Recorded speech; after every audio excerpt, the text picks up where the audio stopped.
right, we are good to go for the study session. This is Monday, June the 6th. We're going to have two sessions.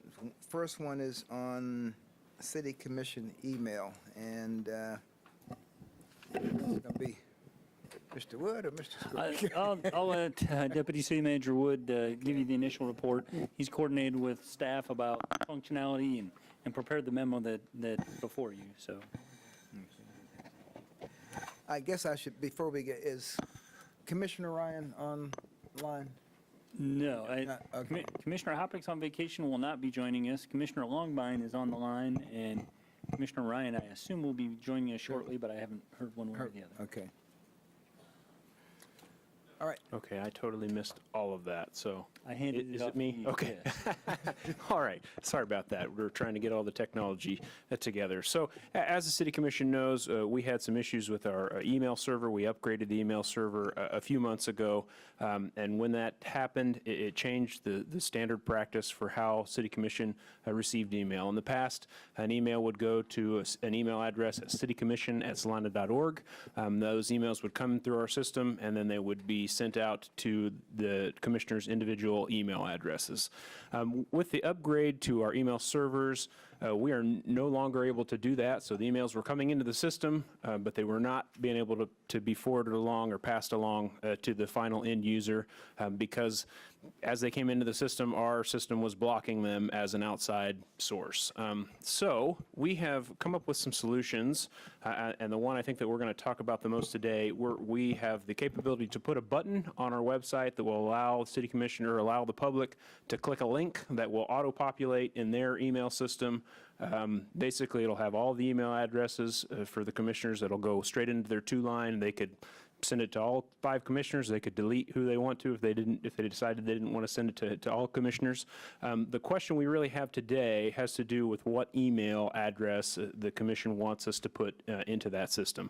So there's a couple of options for that that have different implications. The first is that we could create an email address for you that would be City Commissioner, your individual name, so bill.longbine or greg.linkwitz@salina.org, and that would be a city email, so you would have to log in through our Outlook web app to look at that email, just as you would log into a Gmail account or anything like that, and we would give you access to do that. If you choose a city email address, then that will be subject to all of the city policies that we have. So you'd have to complete cyber awareness training. That's part of our insurance requirement. It's not a long training, 20, 30 minutes. You could do that.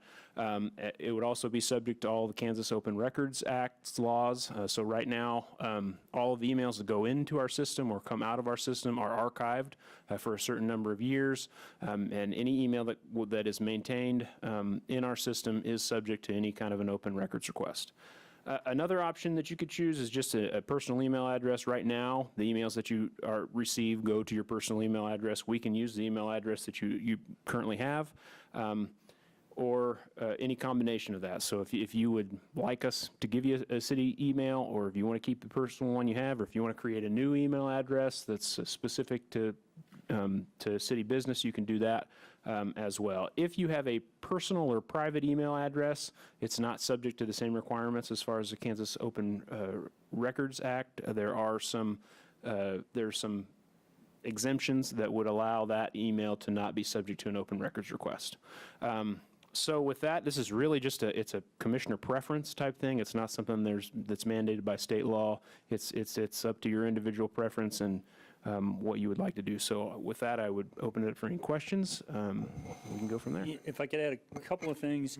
One of what really started all this, as Jacob mentioned, is firewall security. And as we changed the web service or our Exchange server, that got identified as kind of a security issue, that to do it correctly and not have it pass through, it created a daisy chain forwarding type scenario, which isn't very convenient for anybody involved, the sender, staff in the middle, or you as the recipient. And then secondly, it can be customized to your individual preferences. It doesn't have to be one size fits all. So from our perspective, we can have individual email addresses selected by each commissioner as you prefer. There's no policy on it, as Jacob said, at the state level nor at the city level, and staff's not really in a position to tell you what it is that you should be doing. We're just here to accommodate however you'd like to proceed. All right. Question? Does the city have a preference? I mean, as far as if we just said, hey, do what you think is best, what would be the, I mean, I'm not trying to put you on the Yeah. spot, but just from Well, a I was thinking logistical standpoint, Yeah, I was thinking I didn't have a preference, but I'd have a preference of you telling me what your preference is rather than deferring to us. We can accommodate any email address, and I recognize your individual circumstances may differ in terms of how you address your email, how you receive it, and how you process it. So I'm frankly just a little uncomfortable dictating to you individually, you have to do it a particular way. And Jacob mentioned that you could get into our Outlook server, similar to Yahoo and Gmail. I think it feels a little clunkier than some of those email providers. It's not impossible to do, but it is just a little bit less seamless than kind of those dedicated email services. Can a city email be forwarded to another email address? Yes, it can. Are you asking, can it Like if I had a automatically? city email, could I set it up so that automatically would forward to my Gmail? We could set that up. The difficulty at that point is going to be if you hit reply, you're going to reply back to a city email address, not the original sender. Right, so if I didn't want to reply through the city email server, I would simply have to copy the Yeah, you'd have to address and pick up their email address and, carry it. or I guess you could forward that email and include the original sender in the forwarded list. If to maintain what you're that saying, kind of okay. email chain of conversations. So it would be forwarded actually from myself to me rather than from the original sender. Well, and Jacob, feel free to interrupt me if I'm misstating this, but we could set it up, if it comes in as a city email, we could set up a rule that would forward it on to you. So you then would receive it as if someone with the city sent it to you. In order to reply, you'd have to if you wanted to reply from your own personal email, you'd have to pick up whatever amount of that information, at a minimum, the sender's email. But if you wanted to include their original email and any other email within that chain, you'd probably have to forward it on and then be sure. And my or if, reason for for instance- asking, I'm sure probably everyone in this room other than me knows the answer to this, but my Gmail, I get a notification, or I can look quickly to see if there's a new email. And phones can be receptive to two different Yes.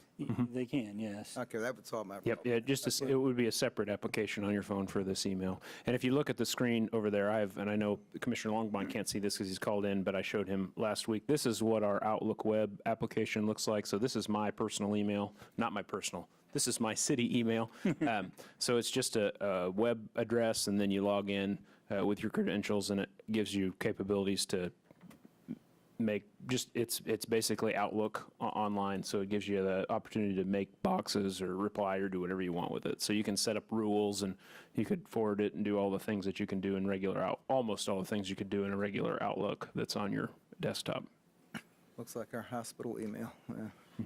Okay. My thoughts on this issue are what we just described there, forwarding.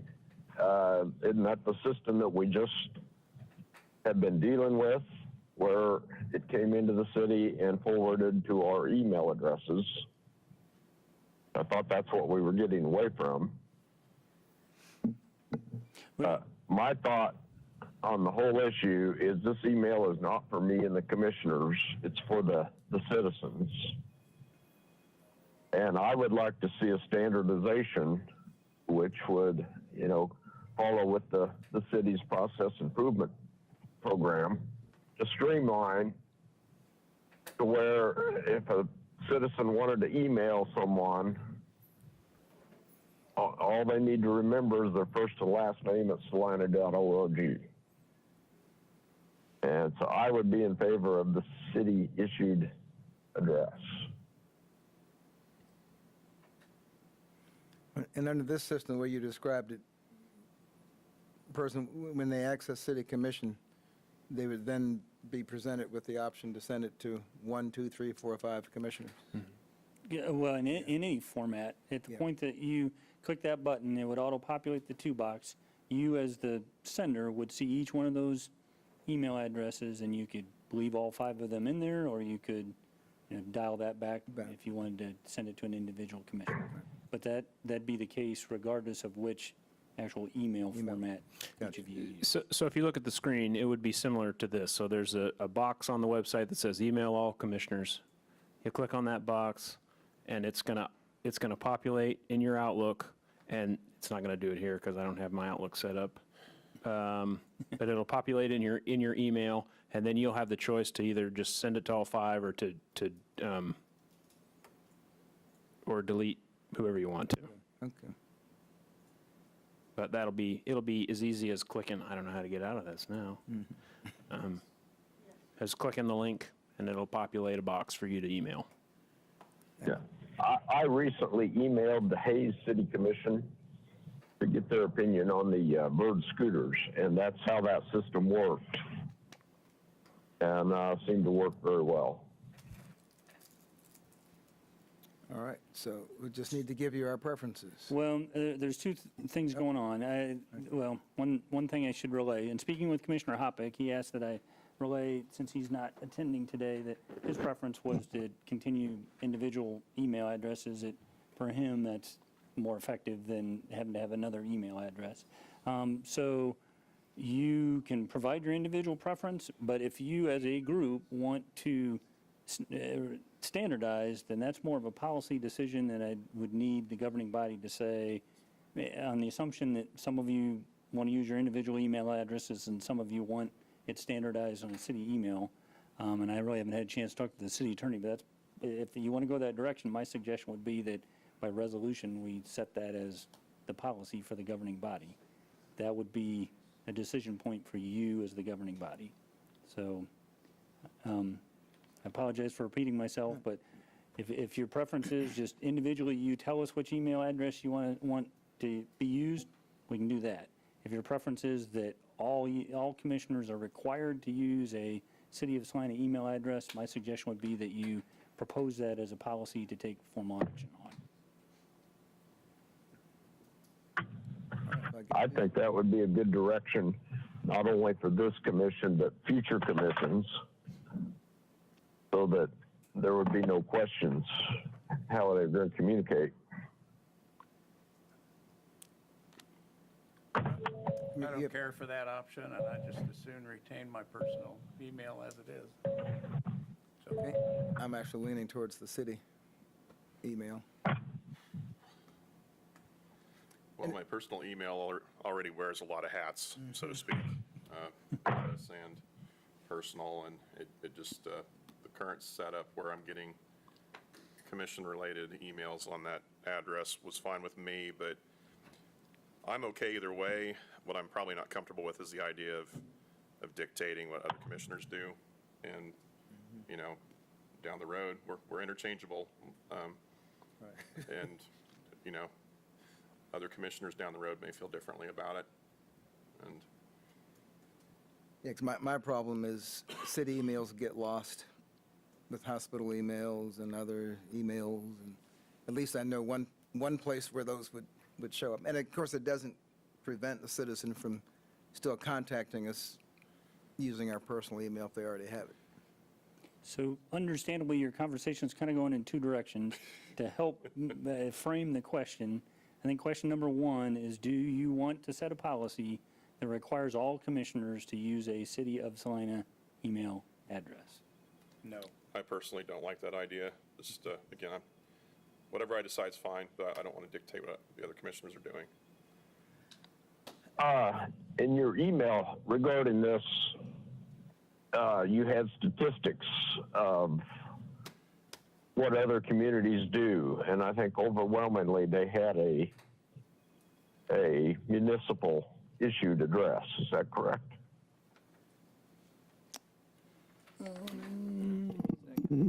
Look, my recollection is we talked about kind of the functionality, but I don't know that we got down to the root of what email address they use. While we were speaking, I did call up the city of Hayes, and when you click on that option on their website, it doesn't look like it's city email addresses. It looks like it's individual commissioners, and there's one at Gmail, there's one at Outlook, there's one at Yahoo.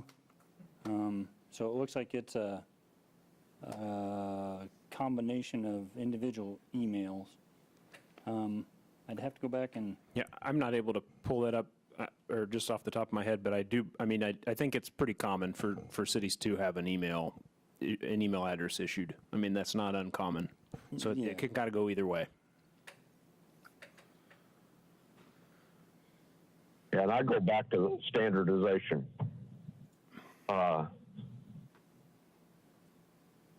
So we don't have Yahoo, Gizmo, and Gmail, and just one thing for people to remember. 'Cause it's not for me, it's for the citizens. Well, in this situation, the only email they really need to remember would be the city website. Because once you get in the city website, I'm assuming that screen you showed us, Jacob, was just a few clicks in. But there might be people that don't go to the city website, that just If they're Or not email getting to one the or city two commissioners. website, they probably aren't going to get to us on email either. I did go back and find the email that you were referencing, and it does say that we conducted a quick review of the approach used by the 10 largest communities in Kansas and found 8 of those 10 cities provide city email addresses, parentheses, joe.smith@salina.org, to their elected officials and provide links to them on their website without any attempt to create an aggregated distribution list, meaning the citizen has to send individual emails or cut and paste email addresses into a single email. So in response to your question, Commissioner Longbine, I think that's what you were referencing, that it does appear that 8 out of the 10 Yeah. largest provide a city email. Yeah. Of course, that not aggregating them is a lot more work for someone trying to reach all the commissioners. Well, not hearing a motion, it sounds as though there are 3 who aren't particularly in favor of standardizing this right now. Commissioner Hoppeck's not here, and Commissioner Longbine, I think you've given your opinion that you prefer it to be standardized. And that's something we can always bring up or present to the next commission to decide.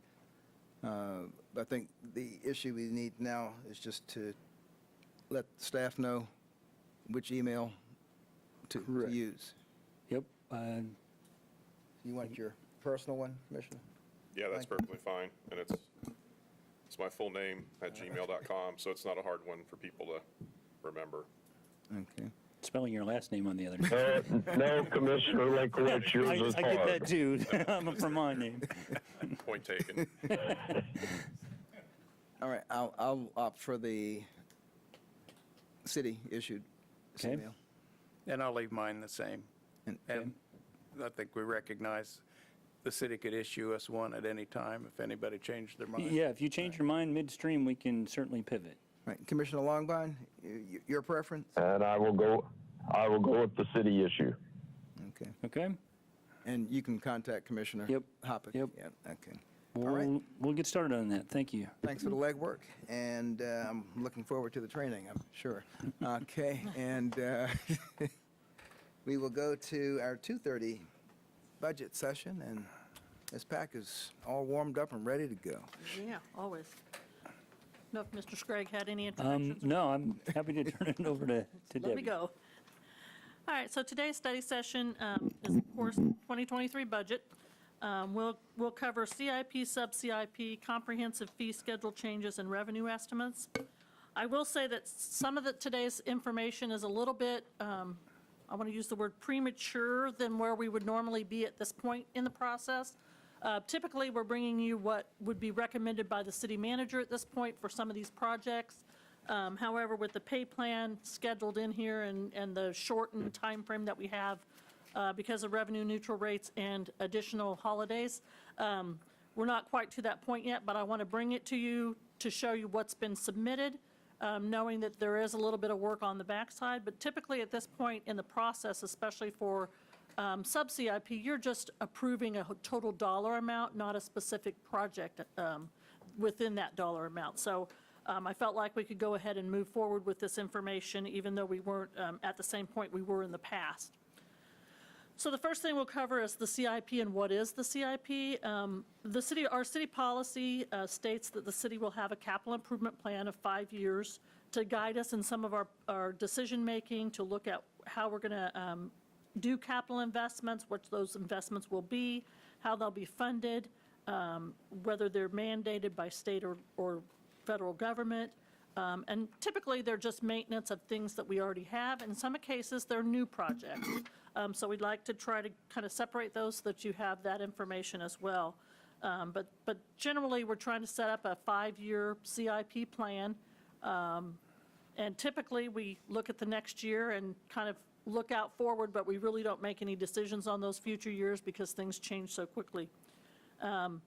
So for 2023 to 2027, the actual CIP draft, the only two projects that are outside of the ordinary on the actual CIP draft that I'm presenting today is the actual construction of the relocation of Fire Station 4, which we approved the design last year for this year. So it just kind of goes with the flow of a project as far as how that kind of goes with the process. Now, that may be delayed depending on how that process of design comes along. So we'll just look at that. As long as we've got it approved in the CIP, then whether it happens in 23 or 24 just delays funding really at this point. The new project that's in this list is the North 9th Street pedestrian signal. That was a $50,000 project that's going to be paid out of cash, out of special sales or gas tax. And that's a result of a public hearing in the north side of Salina, where the citizens have requested a crossing up in that area. So that one was added mainly because they're going to support it through the special gas tax cash. The other ongoing projects that are annual that we put into this CIP are the hike bike trail for $50,000, the park improvement plan for $500,000, the street improvements for $3.2 million, and then the water line improvements for $2 million that we've been working on for the past 5 or 6 years. So along with those projects, you'll see that those repetitive ones are listed in 24, 25, 26, and 27, but there's no new projects in that list at this point. That's something that we can work on and see if we want to add any future projects or not. At this point, we have not added any future ones. And while we're here, I would note that keeps the street budget constant at $3.2 million. And we had some conversation recently about the long-term street improvement plan needing to keep up with inflation. So as we go forward, we're going to have to bear that in mind in future budget discussions. So the next slide shows you part of this comprehensive plan is what are those projects that are being requested that we don't have a specific funding source for, or they're really not quite ready to go out yet for design. So you can see that list there. And I did provide to you separately the detail of what those requests were, just for your information, so you kind of have an idea of what we're looking at on the horizon. And you'll see some of these are 2023 projects. We are not recommending at this point that those be funded. One, because we've discussed the availability of debt service funds, whether we have that capacity at this point. And we'll look at that here in a minute, which, in my opinion, we don't without getting some more resources in that debt service fund. But on the other one, there's some of these things that I think we just need to take a further look at and have further discussions. We will bring this whole list back to you later in the year, and we'll have a further discussion about individual projects and where we think they are. Do we think they're good, good projects to even consider, and things like that. I will note on one of these projects, the police department expansion, they have done a space study on that. That is complete. And as you might have read in there, part of that project is taking over some of the vacated space when the jail moves, which is still very much up in limbo. There's a time frame of when they're going, and there's a lot of discussion happening about what's going to actually happen to that space. So I think there's probably a little bit more discussion to be had as far as that project. And I think I can shed a little bit of light on that. There's been enough discussion between the county administrator, myself, and the police department about the possibility of them moving out is not a possibility. That's the long-term plan. The possibility of the city taking over some of that space. And enough so that we felt it merited doing a facility study. And that study looked at the existing police facilities that we have, and then the possibility of expanding into kind of the sheriff's footprint, not necessarily the cells for the inmates, but the office and administration portion of the county side. Having said that, you may have heard recently that there's been authorization for 2 additional district judges. That's created a lot of conversation on the part of the county in terms of renovation of the 3rd floor, reconfiguration and relocation of uses of the building. And so had a conversation over lunch with the county administrator today. They're in the process of soliciting RFPs for a building facility study to look at their options. And so we just need to continue to have ongoing conversations about their intentions to address the district court space needs, the impacts it might have on their available space and that sheriff space. And they're aware that we may have some interest. Having said that, we've had conversations internally that it's an opportunity that's probably only going to present itself once. They'll make a definitive decision, so we at least need to be prepared to indicate whether we're interested in the space. That doesn't necessarily mean that we have the funds immediately available to renovate it at the price tag that's estimated, but we might indicate our interest and use it as is until we can come up with a additional funding plan somewhere out in the future. But first and foremost, the county needs to get through their process and decide what needs they might have. Any other questions about any of those particular projects? I did ask most of the department's heads to come in case there were questions on any of those specific projects or any of the CIP in general before we move on to what debt's available to pay for these things if we do move forward with them. Question? Okay. Commissioner Longbine, any questions? No questions. All right. Thank you. Thank you. So the next thing we've looked at, and we've tried to do this on a continuing basis as we add new debt, as we look at projects that are coming forward, as we issue temporary financing and things like that. We're trying to stay on top of what is our capacity within our current mill levy rate for the debt service fund to actually fund these through debt service.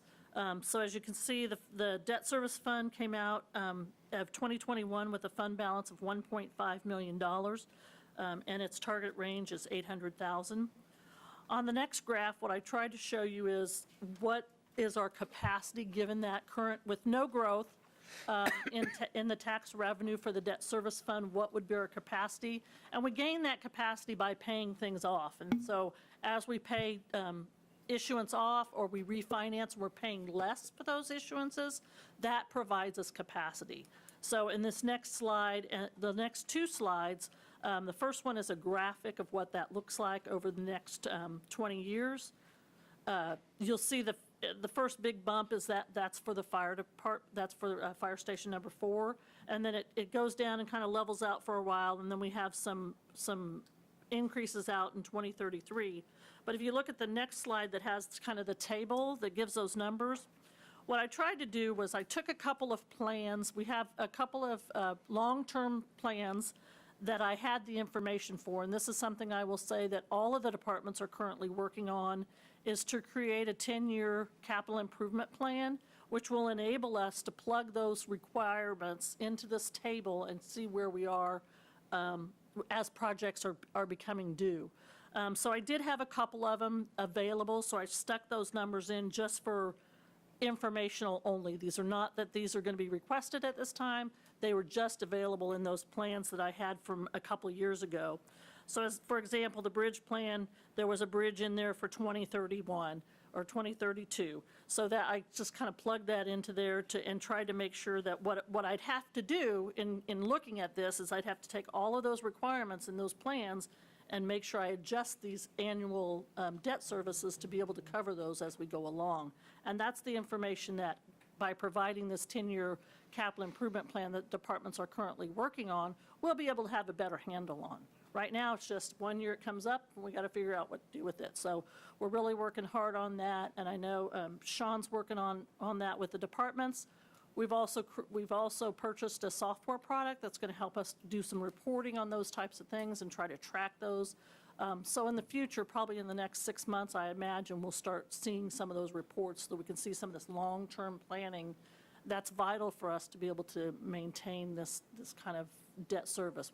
With the net revenue neutral rate, we can't, it's a little bit we can, but, you know, we want to make sure we can cover what we have and what we need in the future for those. So that's kind of what this whole plan is trying to accomplish. Any questions on the capital improvement plan? So this accounts for no revenue growth. That's correct.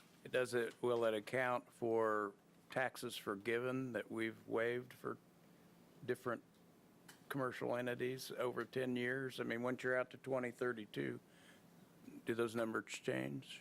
Not under the current policy or statute, because what the current statute says is if you collect $3 million today, you'll collect $3 million in 20 years unless you go over that revenue neutral rate. They're setting our revenue cap, and so as long as we don't choose to go over that revenue neutral rate, that's the cap we will be. So when that revenue comes back, then the mill rate will be adjusted? Correct. The mill rate will go down. Okay. Right. But when that policy was set, what was the plan for adjusting to inflation? Because Well, obviously, well, first and foremost, $3 that million in 2000 is not going to buy you in Right. 2030 what it did. Yeah, absolutely. And to say that that policy was set, that was set by the state legislature when they passed that legislation. So to account for inflation, the only way that we can realize inflation is to go through the exercise that the bill provides in terms of publishing our intent not to stay at the revenue neutral rate. And then all the taxing entities report, well, actually, there's quite a bit of slide presentation later in the presentation, but it doesn't say that we can't. It just says that if we want to, or if we want to elect to, there's an additional process to be followed. Right. But if we stay at revenue neutral, we won't have any inflation on the property tax revenue, and it would have, if the assessed value goes up and we stay revenue neutral, it would have the net effect of the mill rate going down. Because the benefit of your tax base increasing is economically, you get more money. I mean, you can do more things. Well, and we're living through inflation and expenses just like everyone else, and so for our revenue not to keep up is not sustainable unless we're going to continue to ratchet back funding levels and service levels. And I do have a couple slides later in the presentation that will cover that, and I'll give you some examples of what that looks like as far as what we're giving up by doing that and everything. And like Mike said, there's a process. You can do it, and the process is you notify the county that you want to exceed that revenue neutral rate. That revenue neutral rate is based on the assessed valuation today and how many tax dollars you levied last year. So and they take that tax dollar and that mill levy and do that evaluation and come up with a rate. And that rate, as those values go up, as Mike said, that rate's going to go down. And then the process becomes, we notify the county that we want to exceed that. They send a notice out to all all taxpayers in the city with whatever, if we're going over it, if the city's going, or the county's going over it, the school, any taxing entities that's going to exceed that rate, one letter goes to all of the taxpayers, and that letter has to tell them that, one, we intend to go over that rate, and two, we're going to hold a public hearing where they can come and voice their opinions on that, and then we have to adopt a resolution to say that we're going to go over that rate. So it's just a process of doing that. So, and like I said, we'll look at some examples here in a minute on when we get to the revenue side. So then we look at the sub-CIP, and really the sub-CIP is, they're not really projects, so they're expenditures, typically vehicles or building improvements, enhancements, maintenance type items that are over $20,000. They're typically paid from the sales tax capital fund. However, there are some other designated funds that we do kind of put in this area. I think initially it was because it was over the city manager's authority, but then, so we could bring those to you during budget season, and we'd have those kind of pre-approvals of these things that we're going to do. So the sub-CIP has several categories. Capital planning, which is typically if we're going to do a project and we need to do some planning for that project, we'll use those funds for that. An example would be the space study for the police department. The fire department might have a study that's done. We have used it for the pay plan study. So study type things that we might be thinking are going to be capital projects in the future. Building and facilities they're improvements typically to the buildings and facilities owned by the city or that are the responsibility of the city. Streets are streets. They're everything they do from annual maintenance to concrete to sidewalks, signals and such. Special Parks Fund is that fund that we set aside funding for playground equipment replacement. We have used it, it's capable to be used for other things, but typically what we've tried to do is use it for replacement of playgrounds so that we stay on top of that. The Park Maintenance Fund, that's the new fund we set up last year. That's used to kind of address those ongoing maintenance issues of the Parks Department and in our parks facilities. Vehicles and equipment are vehicles and equipment purchases that are now outside of our fleet, which are our enterprise lease vehicles, so this kind of segregates that out. And then system enhancements is really the utility enhancements that they try to address annually to make sure that they're staying on top of their maintenance and don't get behind with those things. So the next slide, this slide is the kind of the budget summary. So, and this is kind of what we'll look at. What we're looking for in this kind of conversation is, this is typically from sales tax, the second column from the left. This is the amount that we've typically allocated to each of these separate categories. $100,000 for CIP planning, building and facilities, $270,500, parks, $500,000, streets, $3.2 million, and vehicles and equipment, $930,000. 2 years ago when we created these maintenance, or last year when we created these maintenance funds, and we basically went through the process to make sure that what we were assigning these for was actually getting spent there. So what happens now, instead of us spending $500,000 on parks projects, we take that $500,000 and we put it into their maintenance reserve fund. That gives them the ability to do what they need to do this year, and if they don't spend it all or they know they have a bigger project coming up in a couple years, they can kind of set that aside. It doesn't get lost in the sales tax capital fund. So really all of these, except for the CIP planning dollars, are actually transfers to another maintenance, a capital reserve fund for maintenance. And you may recall, we had a conversation about the sales tax ballot initiative and the plan that was rolled out as part of that. So part of setting these funds up was to true up and make sure that it had either been spent for the intended purpose or set aside for the intended purpose in a number of categories. But the $500,000 for parks was one of those intended items with that 2016 sales tax increase. Mm-hmm. So then we'll go through these individually. The CIP planning, we did not have any requests specifically to use this funding at this time for 2023. If a project comes up and we find merit in it, and then we would bring that back to you for approval to say, yep, it's okay to spend that out of that funding. Buildings and facilities, we have some improvements there that were presented to us through the process as requests for improvements. The one thing that I will say, there is one on here for baseball scores tables. We're going to be looking at that to see if that could be put into the baseball project. So that one may be coming off for that particular reason. But like I said, early on, these are just requests. These are not what the city manager is recommending at this point. We still have a little bit of work to do with departments and things like that to see if there's better products or better, there's a better way to do it, or if this is the highest priority or things like that. And building and facilities is an example of costs that will occur over the year that we just didn't anticipate. So having a little bit of availability for Troy Reinert and his staff to respond to individual challenges is helpful as well. Yeah, and so then Well, on, one quick. Yep. And it may just be a line. The scores tables don't And they're not coming go from along the fire with department. fire no, department. they That's don't. just, Yeah, that was a typo. should be correct. a line down. Yep. Okay. Yeah. It's good the They department might, was never actually, I know. was glad they were exercising. And, Yep. So then the other box on this table kind of shows you where that capital reserve fund is. It started the fund year, we put in $600,000 when we established it. We have budgeted to go in there the $270,500 from sales tax in 2022.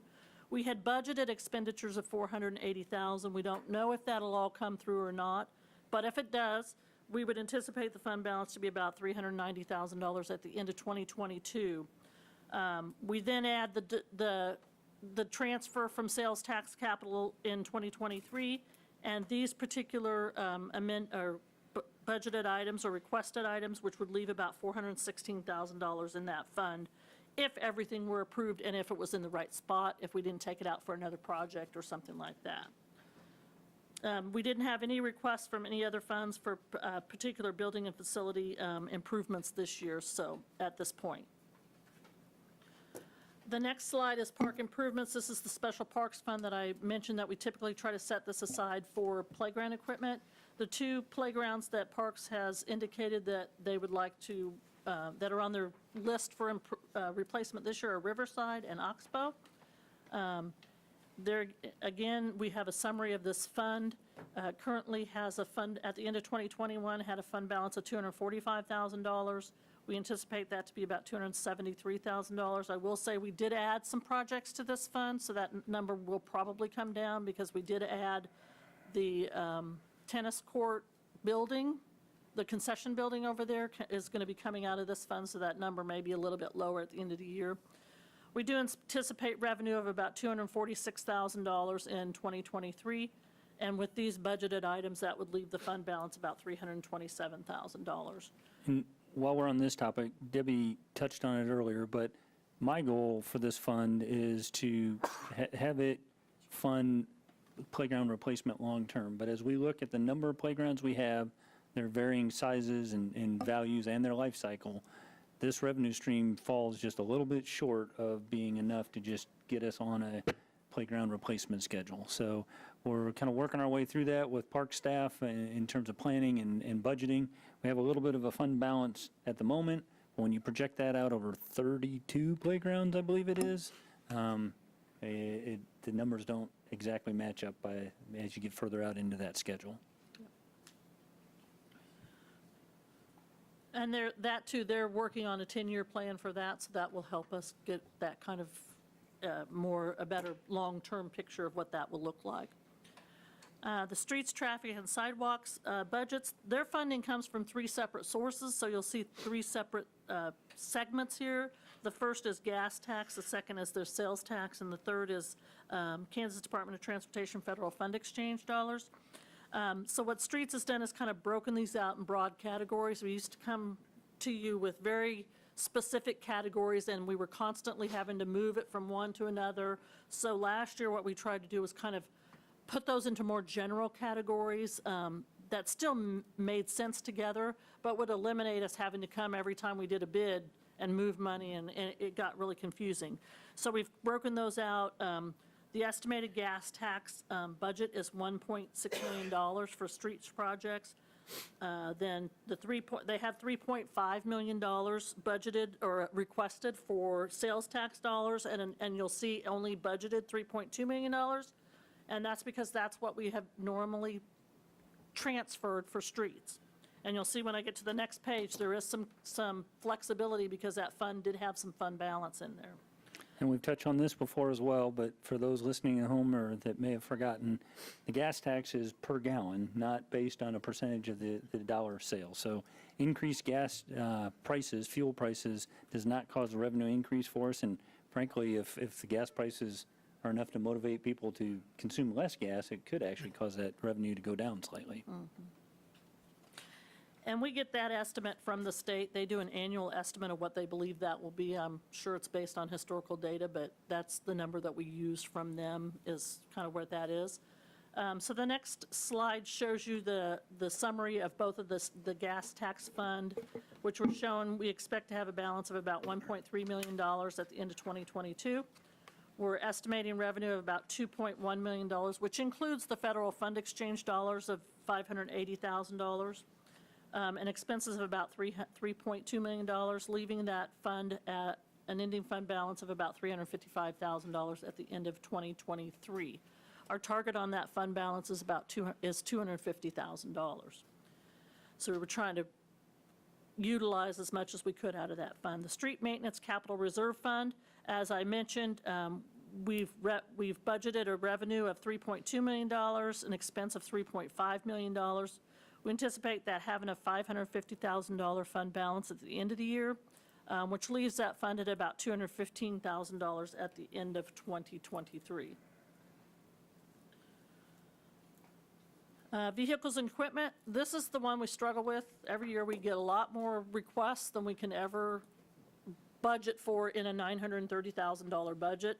As you can see, the requests here total $1.9 million. That includes a $300,000 transfer to the Fleet Maintenance Fund, which is paying the lease for all those vehicles that we've taken off this list.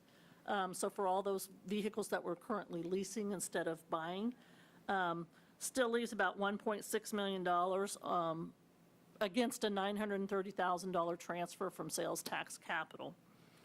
So this is a list that we'll be going through with the departments. We'll be prioritizing them with them, looking at and working with Central Garage to see, okay, can that last another year? You know, just a lot of discussion about what really needs to happen this year and what can be postponed possibly. And you may see a few categories of equipment in there that are prompting us to have conversations with the department about we need a plan for those items. You know, I'm at the risk of being a broken record. I've been telling you, I've consistently been telling the departments, rather than have 1.9 million compared to 900,000 available, we need a long-term plan so we can start having a conversation about when we're making revenue neutral decisions, what our current capacity is and what our long-term capacity is. Ideally, we'd get ourselves in a situation where we don't have these big significant fluctuations for routine maintenance items. We've smoothed it out to where revenue matches expenditures and we have a schedule rather than kind of catching as catch can.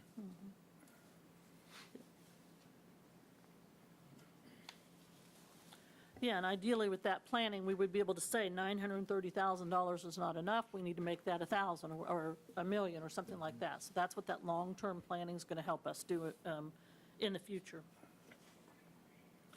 So the Vehicle and Maintenance Reserve Fund, we anticipate that it'll have about $90,000 left in it after 2022.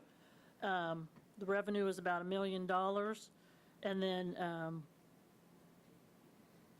if we would approve all this, there wouldn't be any funding. Basically, we have about $820,000 in requests that we cannot fund out of this fund at this moment. So that's why I said this is one of those that we'll have to really take a look at and see which ones are priorities and that kind of thing. Ongoing for other vehicles and equipment, we got a request for the station alerting system, which was one of those items that we talked about when we were talking about American Rescue Plan money last year, and that was one of the items that we had on that list to be funded through there.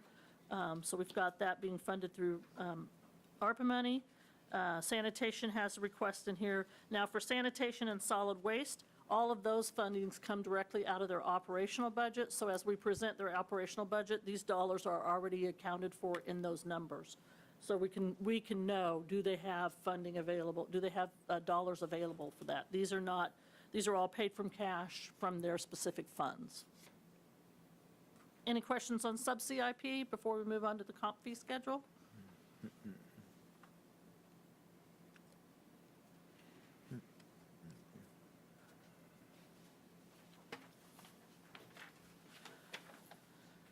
So every year we look at the comprehensive fees that the city is currently charging, and we update it by resolution. That's part of our code. We update that by resolution. This year we looked, CPI is running about 8.3%. That's over the last 12-month average from March 2021 to April 2022. The recommendation you'll see in a lot of these is that fees are increased between 3 and 5%. This is just a small portion of our total comprehensive fee schedule. So what I'm presenting is only the changes that are being requested. So there's a lot that aren't being requested at all. They're the same. They could be because they're statutorily required to have a specific rate. The court system sets some fees. The park system sets some of their fees, so they're not included in here.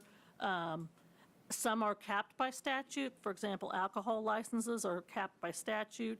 Some are reviewed and requested by some other boards. So there's a lot of fees in our comp fee schedule that aren't necessarily touched by this, and that won't change on a regular basis. Usually what departments will do is look at the cost of what we're providing that service for, compare those to what other people are charging, look at CPI and things like that. So as we go through these, if you have any questions, I'm sure the department heads are here, they can answer them specifically, but I think what you'll see, municipal court, we have a couple of changes on here. One, a fee's coming off because they're not continuing that service after 2022. And the second one is just an edit for what portion of the STO that comes from. So that's not really a change in the fees. Then when we get to cemetery, you'll see most of these fee requests are anywhere from 2.3 to 4.3% increases. And I did combine, we had a fee set at the bottom that just said 150% of the base charge if you're after 2 p.m. on weekdays and all day Saturday or Saturday. So I just combined that into the fee schedule itself as line items for each of those. So those are for opening and closing, disinterments, and opening and resealing a niche. The next section is for public works, and this includes solid waste, sanitation, engineering, streets. So a lot of these fees are being increased by about 4 to 5%. I'm not going to go through each of them, but if you have any specific questions about any of these items, we can certainly address them. I will note that the fee for sanitation, at the bottom for tires, those are directly related to solid waste because they take those tires to solid waste and they charge $1.25 in excess of what solid waste is charging them. So that's kind of what that note means, that if you look at what solid waste is charging them, sanitation is going to charge a customer for $1.25 more for handling that for them.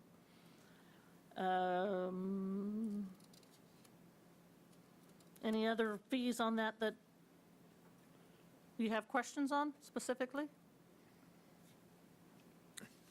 Not really.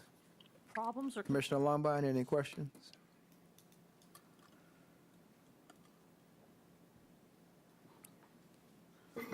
Nope.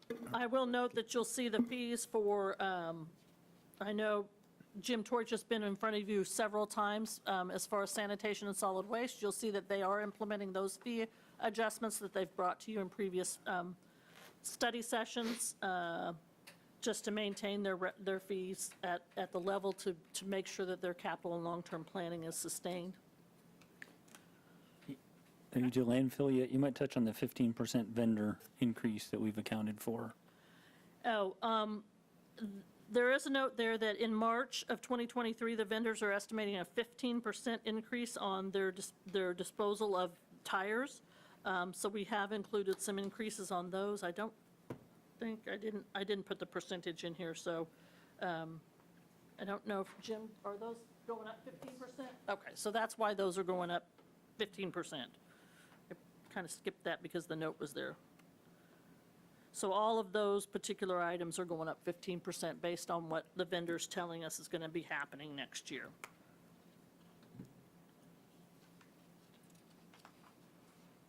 Okay. So the last section of today's study session is revenue estimates. And I was here a couple months ago and we talked about this, and at that point we were just trying to get direction from you as far as, do you think where we're going is right? Have you, are we being too conservative? Are we being too risky? And so what I've done here is just kind of provide that same additional information that I had provided before. The top revenues for the past 10-year history, kind of showing you where those numbers have gone. And then the next one shows you what percentage of each type, and this is general fund revenues only. The majority of our revenue for the general fund comes from sales tax, 35% of our revenue. Property tax is 24%, and then franchise fees is 13%. So you can see that we have a very large anticipation that we need that sales tax to maintain where it is. And then we have some of the others are a lot smaller, and also a lot smaller in dollar value. The next table I provided is kind of showing you, of these top 10 revenue sources, what does the growth look like, and what are we budgeting for this year? So if you look at these, you can see that sales tax over the last 5 years has grown 3.75%, and we're budgeting 2%. So that's very conservative. We know we're seeing our numbers. Last year, as you can see, they went up 11%. Our current numbers are about 9%. So that's a conservative number for us because there's just a lot of unknowns in the sales tax world, and that growth is something that we just don't know why it's happening. We have our speculations, but not knowing how long that's going to last, and with inflation where it is, obviously if prices go up, sales tax goes up, but we don't know where those numbers are going to land. We don't know if people are going to continue to spend. Property tax, we're not at this point in the budget document assuming any growth at all. That's a discussion we'll have a little bit later when we look at that revenue neutral rate. Franchise fees, they fluctuate a lot between which they are. So there's gas, electric are the main ones, and those are very dependent on weather. So we'll see here in a bit that those kind of fluctuate a little bit, but they kind of flatten out over a long period of time.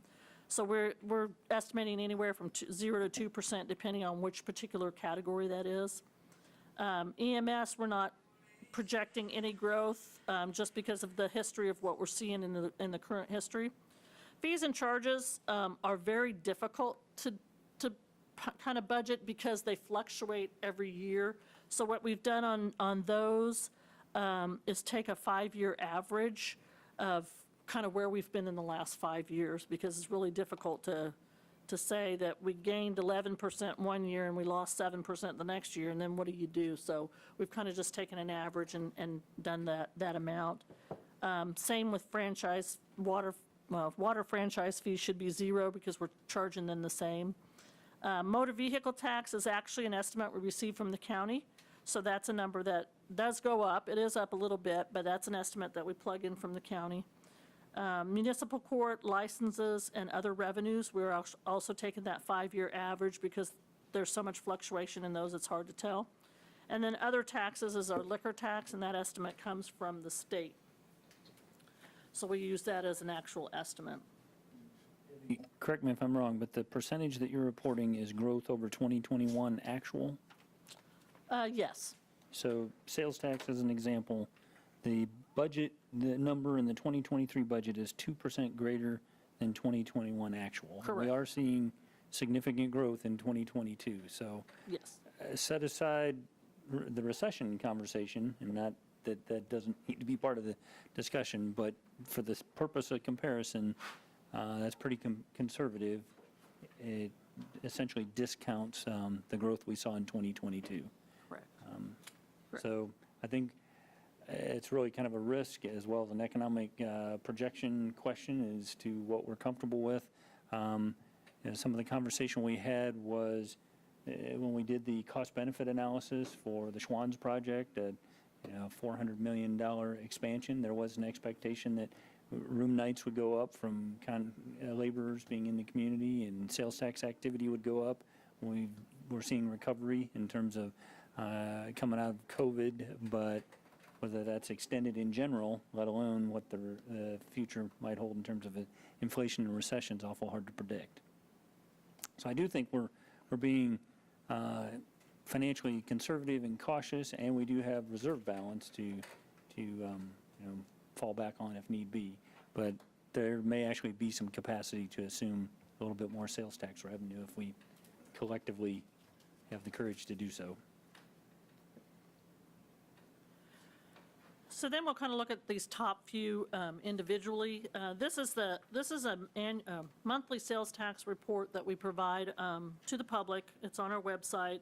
It just shows every month what our collection of sales taxes, what the city's portion of the sales tax collection is, compared to the prior 5 years. And as you can see, in 2022, our numbers are looking very good. I will say in May, that number has gone down a little bit. It's lower than it was in the previous year. April was still about the same as the prior year. Those numbers aren't on here particularly. We also collect a portion of the county sales tax, about 60% of what the county sales tax collection is. The city gets about 60% of that, so that's not in this number. And that can be a little confusing. It's based on, they call it property tax effort, but basically it's shown as a county sales tax at that 1.5% rate. A portion of that is dedicated to the jail, but then the county general sales tax gets divided up amongst the communities within the county. So I just want to call that out so that there's not any perception that that full sales tax rate is going to the county. We get, as Debbie said, 60% of that 1% allocation. Yeah.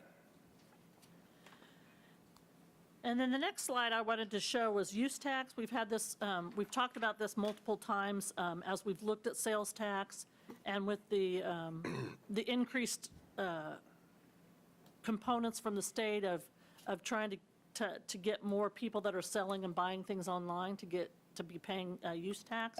So you can see those numbers look like they're doing very well, but you'll also note they're not huge dollar amounts, but a couple $100,000 a month is still a good number to look at. So you can see those numbers are doing very well in 2022 as well. I don't remember what those numbers were in April and May, but I don't anticipate they're going down significantly. So that's just a comparison for the use tax side of what the city collects in sales and use tax. The next slide I wanted to show you is where does that come from, because that kind of tells us what we can expect in the future. So these 5 categories, retail, trade, there's 2 different types, accommodation, utilities, and information, provide about 85% of what we collect in sales tax. And then each of those are broken down into subcategories. So in the retail trade, then that gets broken down on the bottom section by the biggest portion is automobile dealers, then department stores and grocery stores. Department stores can include your Walmarts and your Targets, just depending on how they categorize themselves. Building materials, general merchandise, gasoline stations, clothing stores, and sporting goods stores. So you can kind of see how each of those categories or subcategories provide a certain portion of what our sales tax is. And that's really those 5 categories is 85% of what we collect in sales tax. So that's pretty good chunk of change. And the bottom numbers, when you're looking at those are the sale dollars. So we've converted from sales tax to sale dollars. So the sales, for example, in automotive in 2022 has been about $40 million. So that just kind of gives you an idea of where that goes. We saw it go up in 2021, and it goes up and down a little bit, but it's gone up a little bit here yet in 2022. So the next section we'll look at is property tax. This is the one where we talked about earlier. The first slide kind of shows you a history of where our valuation has been since 2015. As you can see, in 2015, our valuation was about $407 million. In 2022, that valuation was, and that's for the 2022 budget, was $452 million. And I've also included on here what our mill levy rate has been over that historical period, just for your reference. We do not expect to get the valuations for the 2023 budget. They're required to give them to us by June 15th. So we should see those numbers this year, or this week. So we'll kind of know where that number lies. Another question we've had that Commissioner Hoppick has brought up several times is back in 2007 when the state eliminated property tax on purchases for equipment for businesses. We've seen a loss in that. So over since 2007, our loss of valuation is a little over $32 million in personal property tax, which equates to about $985,000 in taxes a year. So that's a pretty significant number, but that's one of those mandates that we've got, that we've had to cover kind of through other property tax and those types of things. So as we see our property tax valuation go up, we also are seeing our personal property go down. So that kind of, gives us something that we have to cover up. The next slide is the slide where I was going to talk about the revenue neutral rate. This was new last year, so we've talked about it a couple of times, so I apologize if I'm repeating myself. But it's important to know that there is a cap. There is a way to get around the cap. It's not that difficult to do. It requires a notification to the county stating that we are going to exceed our revenue neutral rate, and that we were going to hold a public hearing and we'll adopt a resolution that states where our new rate is going to be. It does delay the process of the budget process a little bit on the calendar, because the county has to have time then to notify taxpayers, and then we have to have time to publish notifications for public hearings and things like that. So it does delay that process about a month, but it's all part of the process that we have, that we can do it. If we choose not to exceed that, then the normal schedule applies. We have to submit our budget to the county by August 25th. So the table in the orange is what we certified, the county certified for our taxes last year was $10.7 million out of the general fund and a little over $3 million in the debt service fund. Now, we can shift that dollar within those two funds as much as we'd like. But what we can't do under this policy, under this statute, is go over $13,768,157 without going over the revenue neutral rate. So within the funds, we could shift, but the total cannot go over that amount. So what I wanted to provide for you, because we've talked about this a lot, what is that doing to us? What are we missing?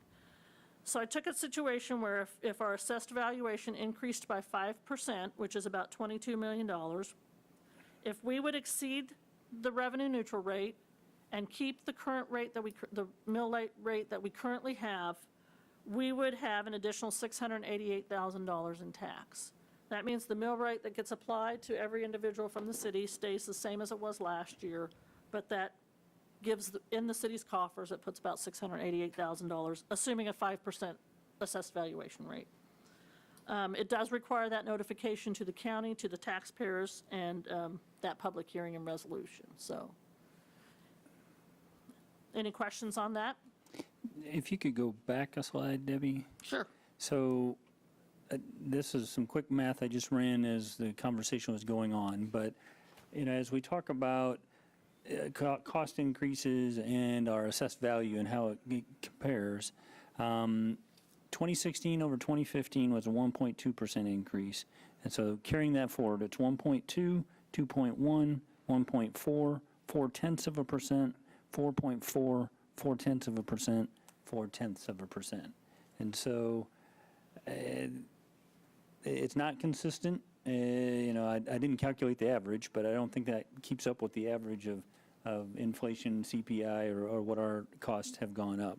So we are in some unique times. We're seeing significant sales tax growth, which is helpful, and we've been able to accumulate reserve balances that better than we've had probably ever.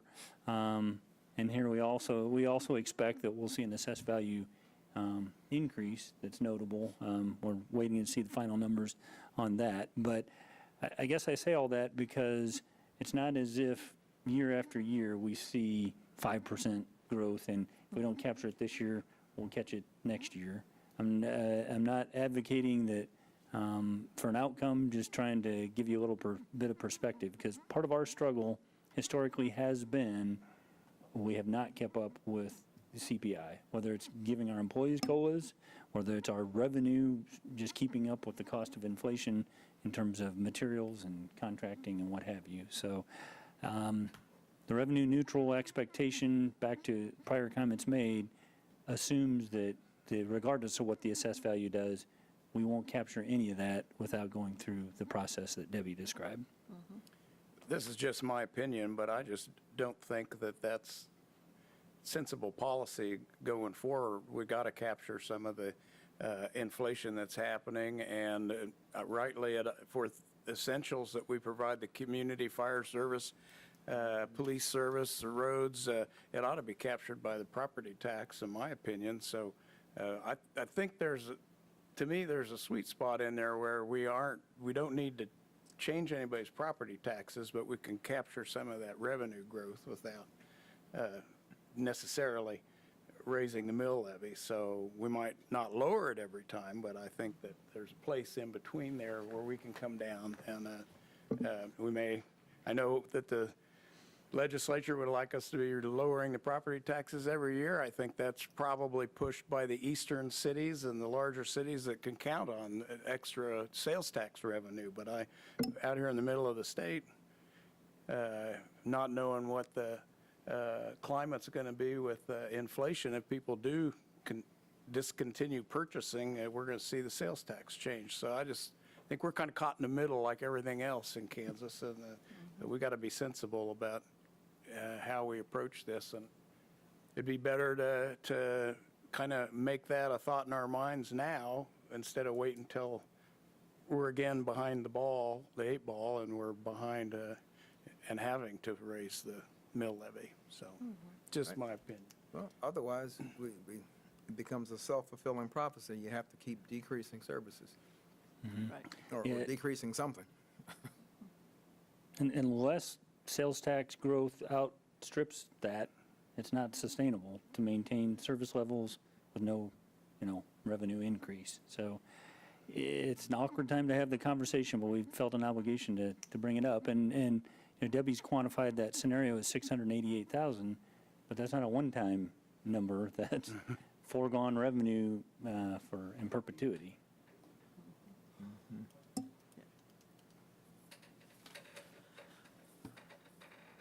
So then the next couple slides are just informational franchise fees from external.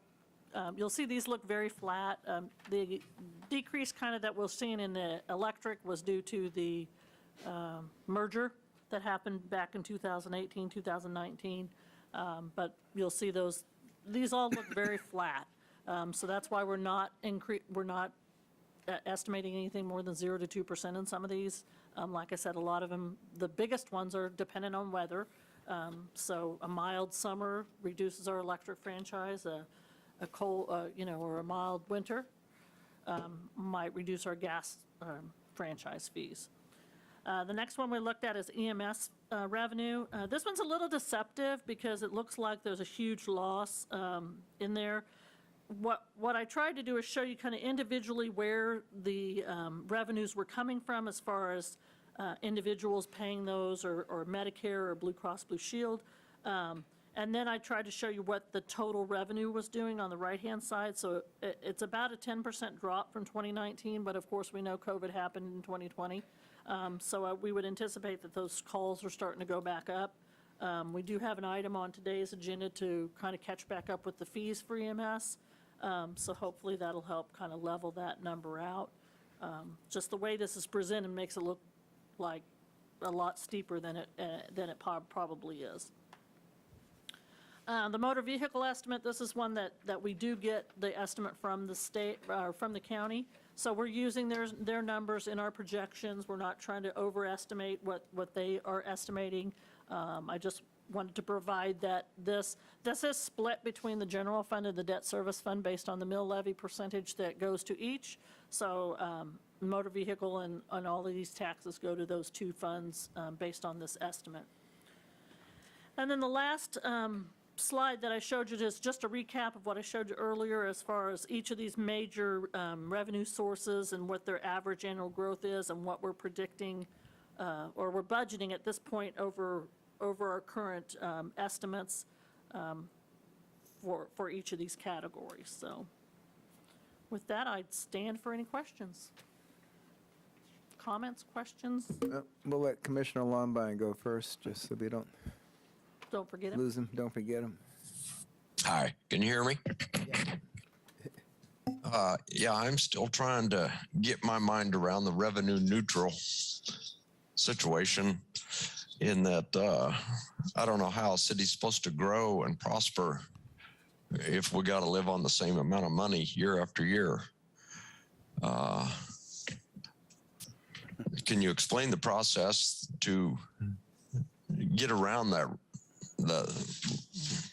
You have to go through the legislature, or how is that going to work? No. The rate itself is set by the county. When they send us our assessed valuations on June 15th, they're going to tell us what the mill levy rate would be to capture the same amount of revenue that we levied last year. So they're going to give us a rate that says, here's our assessed valuation, here's what we had in revenue last year, and based on this calculation, here's what your new rate would be to gain that same rate, amount of revenue. There is a process, however, to go over that, and that is that once we determine what we want to use as our mill levy rate, if it's over that revenue neutral rate, then we notify the county and we say, here's what we want our rate to be. And then they turn and send out a notice to all taxpayers in the county for not only our rate, but anybody else that's going over their revenue neutral rate. They send a notice to every taxpayer, and in that notice, we have to provide them with what our rate is going to be, when we're going to have a public hearing, and we have to have that public hearing and allow them to come and say, this is why we don't want you to do this rate, or something like that. So it's just a process of a mailer out to taxpayers, notifying them that we're doing it and that we're going to have a public hearing, so that they have their say on that move, that revenue move.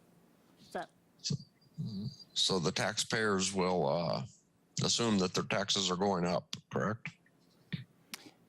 Based on that notice, that would indicate to them that it would. In a revenue, well, Not necessarily.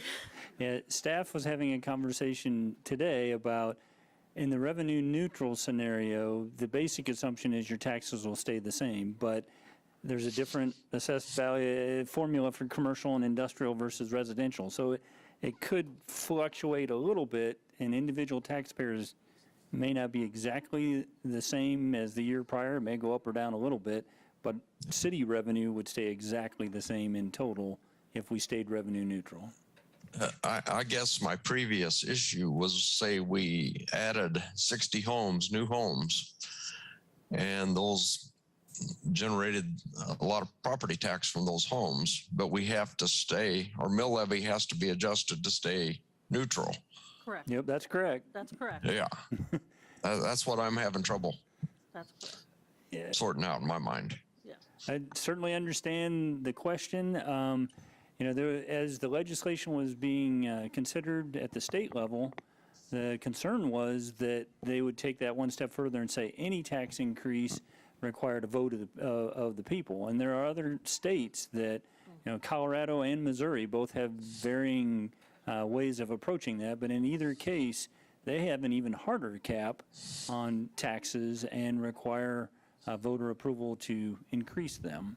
But, in the case that, in my experience in Missouri, you to increase your mill rate took a vote, but you could capture that growth that you described of new construction in the community. In Kansas, this revenue neutral approach kind of wipes that out, doesn't give us the benefit of that. Right, so in those other states, the vote is actually to increase the mill rate, not to prevent that city or state from capturing the extra from increased At least in Missouri. In Colorado, and my information's a little dated at this point, but they had, they called it the Taxpayer Bill of Rights, and you couldn't have more than a set percentage increase from the year prior. And so their biggest difficulty was in a recession when the revenue tanked, and then the economy recovered. They couldn't keep up with that recovery because they had an annual percentage cap that they couldn't exceed. That was on mill rate or just the I think that was on the tax amount? revenue, and I don't know how they handled new growth. But in actuality, every person has their own portfolio of property that they own, and that's going to vary with the parcel. Sure. And so any changes you make in tax, they may or may not see an increase in That's their true. taxes That's up or correct. down. So there's still going to be an equal amount of belly aching any way that you do it. Yeah, I think there's so in the past, a few years ago, there was a cap. I mean, there was a limit on the amount that you could raise property taxes without a vote. So this is different in that there is no cap.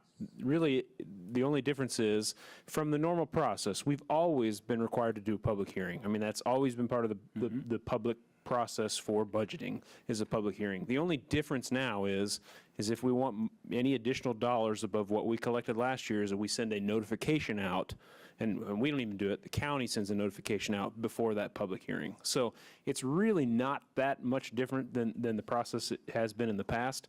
Now, it probably will get more, it'll be more publicized. There'll probably be more politics played at the state level based on the amounts that communities raise it. But our ability to raise the property tax or change the property tax really is just, the only additional thing is that there's a letter that's being sent out now. So it's not that much different than our ability in the past.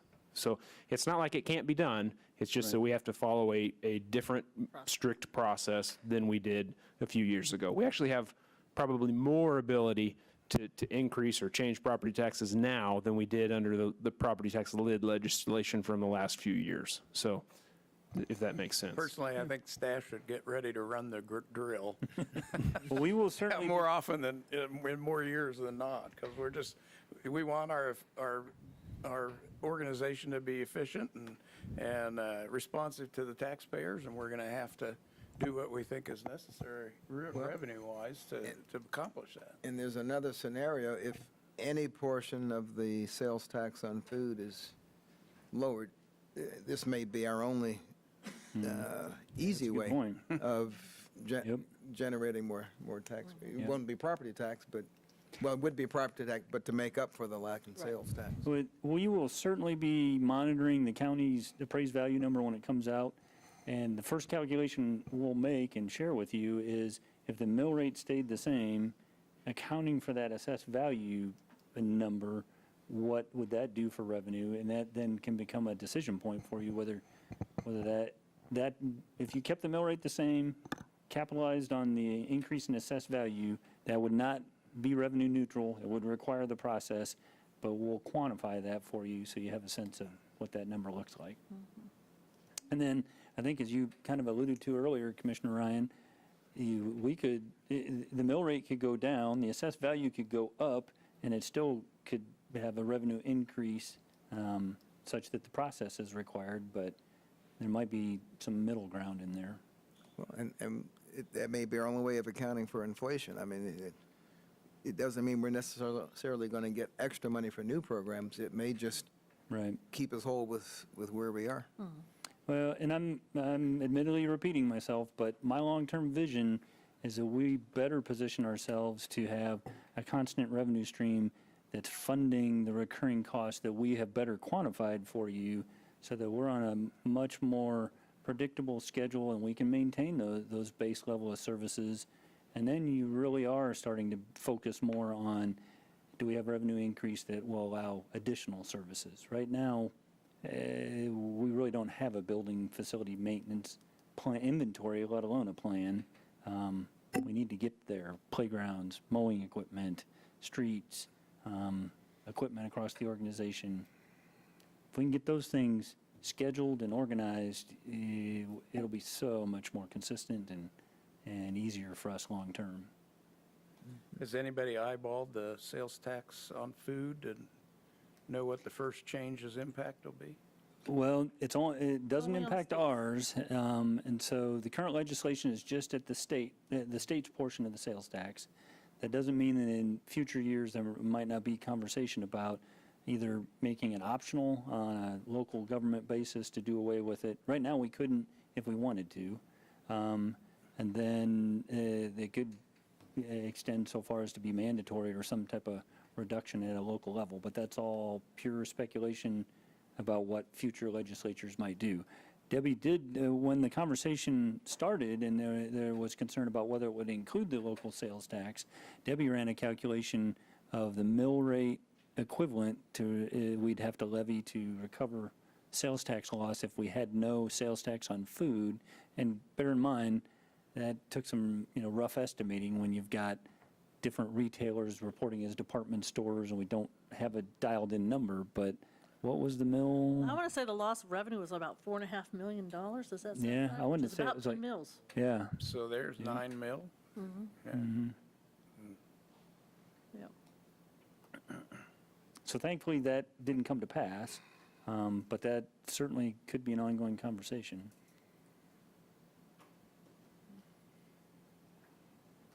So I'm not, Commissioner Longbine, I think your question sparked all that. I don't know if you had more. Yeah, that's a lot. And I still go back to if we're going to grow, the current property owners shouldn't have to be paying higher property taxes, but we should be able to capture off the new growth. So it's a process, sounds like.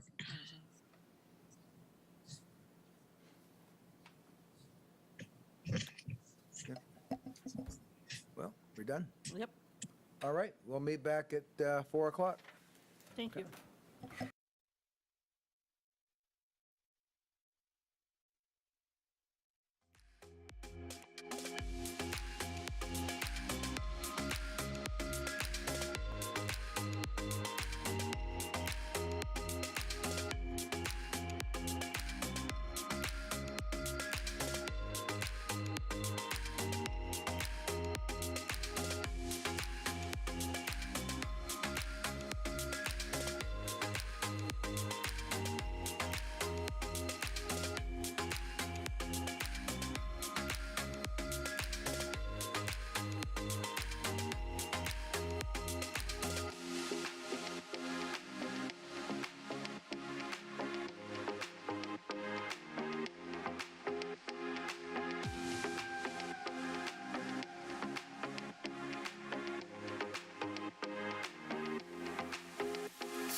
anybody's done that before.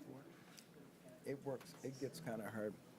All right, it's 4 o'clock. We will get started with the weekly Salina City Commission meeting. Ask the city clerk if the Kansas Open Meeting Act required notice has been properly provided. Yes. We have roll call, please. Mayor Davis, Here. Commissioner Hoppick, Commissioner Linkowitz, Here. Commissioner Longbine. Okay, Commissioner Ryan. Here. All right, if you're able, please stand for the Pledge of Allegiance and a moment of silence. I pledge allegiance to the flag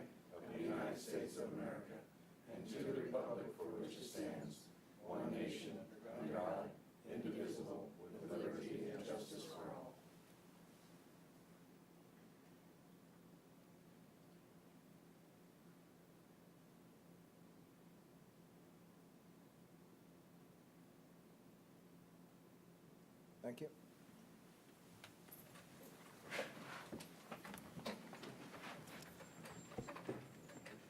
Looks like we will proceed directly to the consent agenda. Item 5.1, approve the minutes of May 23rd, 2022. Item 5.2, approve resolution number 22-8056, amending fees in the 2022 comprehensive fee schedule related to ambulance fees. Item 5.3, authorize the city manager to execute a 5-year agreement with Axon Enterprise, Inc. for the purchase of 68 new Axon Taser 7 conductive energy weapons. Item 5.4, approve resolution number 22-8052, setting the date for a public hearing to consider whether a dangerous structure at 1123 West Ash shall be condemned and ordered demolished or repaired. All right, I'm just gonna, and I didn't catch this until now, 5.4, should that be under administration? Well, if you want to take it off of consent, we can place it. No, if we can, I mean. Yes, this is just setting the hearing date. It's not actually taking action Is that- declaring it right. dangerous. So Okay, you, so we don't have to go through the entire, staff presentation? Right. Right. okay, that works for me. All right. Any item that the commissioner will want to remove from the consent agenda? Mayor, I move Yep. we approve the consent agenda as presented. I'll second that. Moved and seconded to approve the consent agenda. All in favor, say aye. Aye. Aye. Aye. Motion carries 4-0. We will now move to administration 6.1. Item 6.1, approve ordinance number 22-11114 on second reading, amending Chapter 6 of the Salina Code by amending its title and by adding an article to Chapter 6 to be numbered Article 4 to authorize, permit, and regulate food trucks, horse-drawn vehicles, and pedicabs, outdoor merchandise, and minor sidewalk dining areas, sidewalk vending, and street performers within the area designated as the Downtown Arts, Commerce, and Entertainment District in the city of Salina, Kansas. All right. There were a few amendments. Ms. Driscoll, was any substantive change other than what was listed that, or just a practical effect of these that someone may wish to? No, hear about? Mr. Mayor, the technical items were outlined in the blue sheet, primarily around properly titling the chapter and the new section, and then noted we just made a minor suggested change to the length of pedicabs. We found that there were just enough diversity in the type of vehicles that could be used that getting to that level of specificity wasn't helpful and could probably actually make the code harder to administer. So staff's recommendation would be option 2, to approve the ordinance on second reading with amendments recommended by staff and any other amendments deemed necessary by the city commission. All right, just before you leave, Commissioner Lombard, did you have any questions for Ms. Driscoll? No. All right, thank you. Any other questions? Commissioners here? No. Any public comment or questions? Oh, entertain a motion. Mayor, I move we approve ordinance number 22-11114 on second reading with the amendments recommended by staff. I will second that. Okay, it's been moved and seconded to approve ordinance 22-11114 on second reading with amendments as noted. We will have a roll call vote, please. Commissioner Linkowitz, Aye. Commissioner Longbine, Aye. Commissioner Ryan, Aye. Mayor Davis. Aye, that passes 4-0. Thank you. And thank you, Ms. Driscoll. You can just stay right there, I guess. All right, we'll go to 6.2. Item 6.2, approve resolution number 22-8057, establishing fees for downtown activity permits. Thank you, Mr. Mayor, Commissioners. As we discussed previously on May 23rd, 2022, when you first brought forward the ordinance that you just passed regarding the new Downtown Arts, Commerce, and Entertainment District, we mentioned that we would be bringing forward a fee resolution. This fee resolution highlights the permit fees associated with the various uses that have been identified in the Arts and Entertainment District, specifically food trucks, horse-drawn vehicles and pedicabs, outdoor merchandise and minor sidewalk dining areas, sidewalk vending, and street performers. As you may know and are familiar with the ordinance, buskers, which is just kind of the general stop by, song and dance kind of thing, just for somebody kind of throwing money in the hat. It's not like a paid performance or something like that. You're not selling something.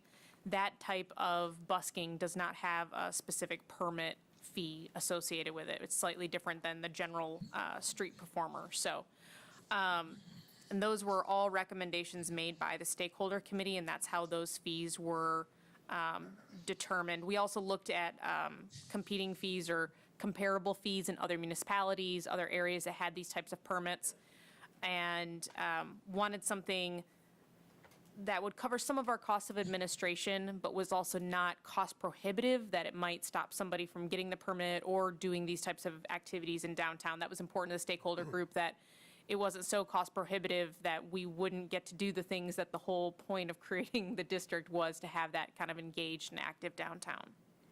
Right, just for anyone listening, could you give the salient features that separate a busker from a street performer? Well, there's kind of a little freedom things of elevate them up?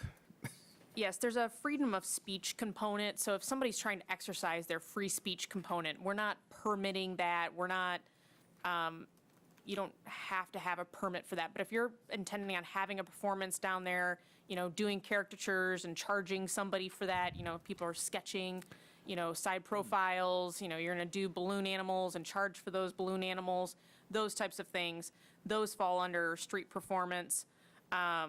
Or types of sidewalk vending. There's some distinguishing factors, but the whole point was to not limit free speech and to not necessarily have to permit somebody's ability to have that freedom. So is selling an item or a service That's when you get into critical? form of commerce, basically, yes. Okay. All right, any other questions? Ms. Driscoll? Sorry, I'm thinking of this one, but how would, if you're busking or street performing and you were, you know, this is public space, there are children there, how would lewd or lascivious behavior be handled? I'm looking at Greg.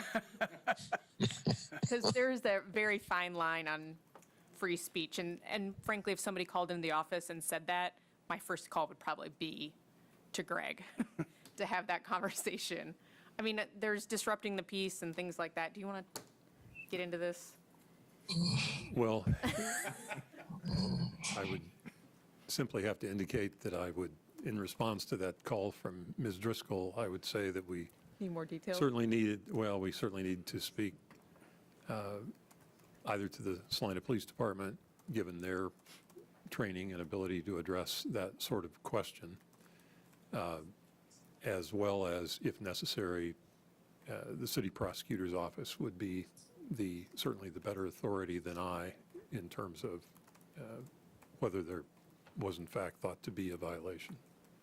I guess it's one of those things that they're really a case-by-case situation. In general, most people want to be good behavior, kind of good actors, but as those situations come up, we just have to take them case by case. Correct me if I'm wrong, those are defined terms. There is source documentation we can reference, but as you probably imagine, it's kind of gray. It's not as clear and concise as other provisions of statute and code might be. So we'd find ourselves having to assess what they're doing relative to the guidance that's on hand, and then have to make a determination whether it rises to the level of it being a violation.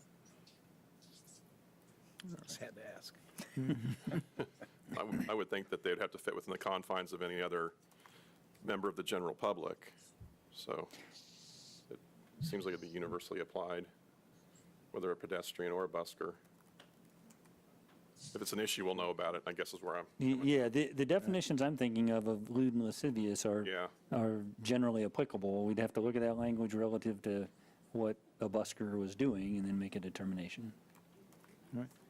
Commissioner Longbine, any questions, comments? No comment.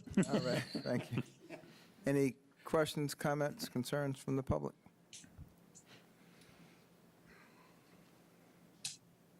Ready for a motion? Oh, we got one. Okay, yeah. Good afternoon, Mayor and Commissioners. Leslie Bishop, Salina Downtown.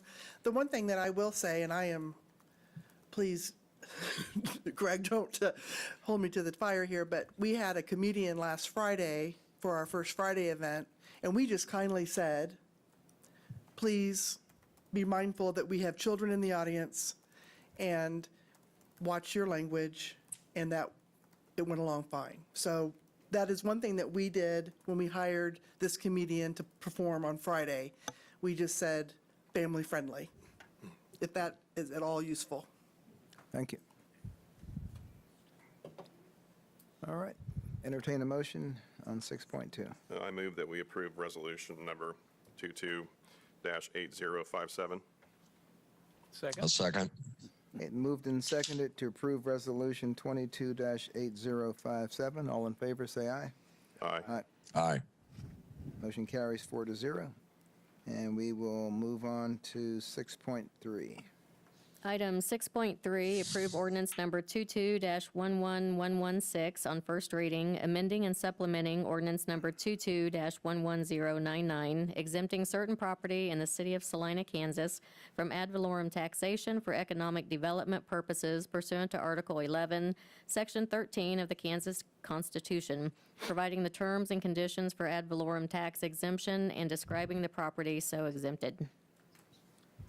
Mr. Scruggs. I'll try to keep this short. As you, I'm sure recall, on February 14th of this year, you authorized industrial revenue bond financing for what we commonly refer to as McShares and their expansion project. That was a collaborative effort amongst staff and the applicant and their realtor and legal counsel and bond counsel. And so the documents that were prepared were based on a legal description that had been provided. As we went through the process of implementing that, it came to light that their holdings were actually 3 separate parcels with legal descriptions, and bond counsel determined it necessary that the authorization needed to be inclusive of all those properties. So this essentially is just a correction to that prior action to take into account the entirety of their holdings and the appropriate legal descriptions to go with that. Doesn't change the financial implications, doesn't change what's being authorized. It's really just correcting their legal description. Okay, any questions? No. Commissioner Longbine, any questions? No questions. All right. Any questions, comments from the public? In that case, we bring it back for any action to be taken. Mayor, I move. Mayor, Go right ahead. Mayor, I move we approve ordinance number 22-11116. Second? Okay, it's been moved and seconded to approve ordinance number 22-11116 on first reading, amending and supplementing ordinance number 22-11099. All in favor, say aye. Aye. Aye. Motion carries 4-0. Thank you. And we'll move now to development business. Item 7.1, approve ordinance number 22-11117 on first reading, changing the zoning district classification from R to C3 district on property located at the southwest corner of Magnolia Road and Highland Avenue. Mr. Andrew. Thank you, Mayor and Commissioners. This is an application that's been filed by Advantage Trust Company on behalf of the Beverly Olson Trust to change the zoning classification of a property that's at the southwest corner of Magnolia Road and Highland Avenue. And that particular area of the city was platted in 1960. There was some development out there that predated 1960. But the platting occurred at that time, and then shortly afterwards, Dr. Charles Olson built an animal hospital on the south side of Magnolia Road. And then later in 1969, he constructed his own personal residence on Highland Avenue next to that clinic. He's since sold all his interest in the veterinary clinic, but retained ownership of the lot that was at the corner that had a single-family home on it until 2010, when that home was demolished. The Olsons are no longer living, and Advantage Trust is the administrator of the trust, and they're preparing to list that property for sale. They looked at its arterial street frontage, its proximity to other commercial properties, and they thought that C3 shopping center zoning was a more suitable designation than the current residential zoning. So they filed this application to change the zoning of the lot to C3 so it could be marketed and used for commercial purposes. So if this request is approved, it would move the commercial residential zoning boundary on Magnolia an additional 100 feet to the east, so the dividing line would be Highland Avenue instead of a side lot line. So we provided some information about the C3 shopping center district. Obviously, the Central Mall and the veterinary clinic itself is zoned C3. The trust believes that the existing residential zoning inhibits their ability to market this property and sell it successfully. And staff, most of the contact we've had, inquiries about this lot were for some commercial purpose, not to build a new home. The only question about the suitability of the property for commercial development just deals with access points. It's not ideal location to have another driveway on Magnolia, so if it were developed commercially, we would work to either try to get shared access or get a driveway on Highland instead of Magnolia.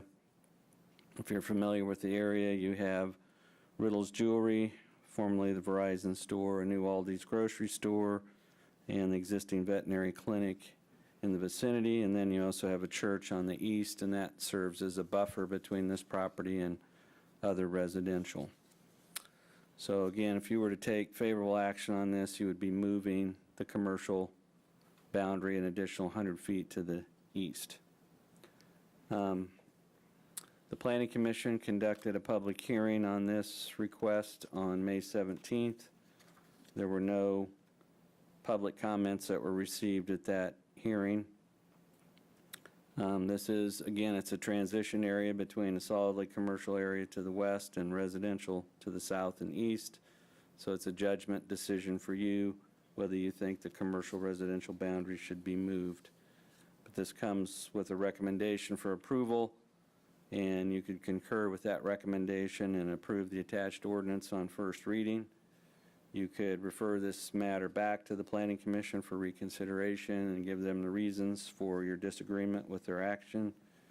You could direct the trust to resubmit an application as a planned commercial district, which require them to submit a site plan as part of their application.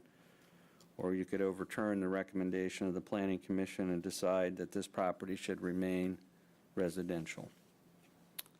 So with that, I'd be open to any questions commissioners might have about the application. Just one question in case people need it. I think it's in here and I just can't find it.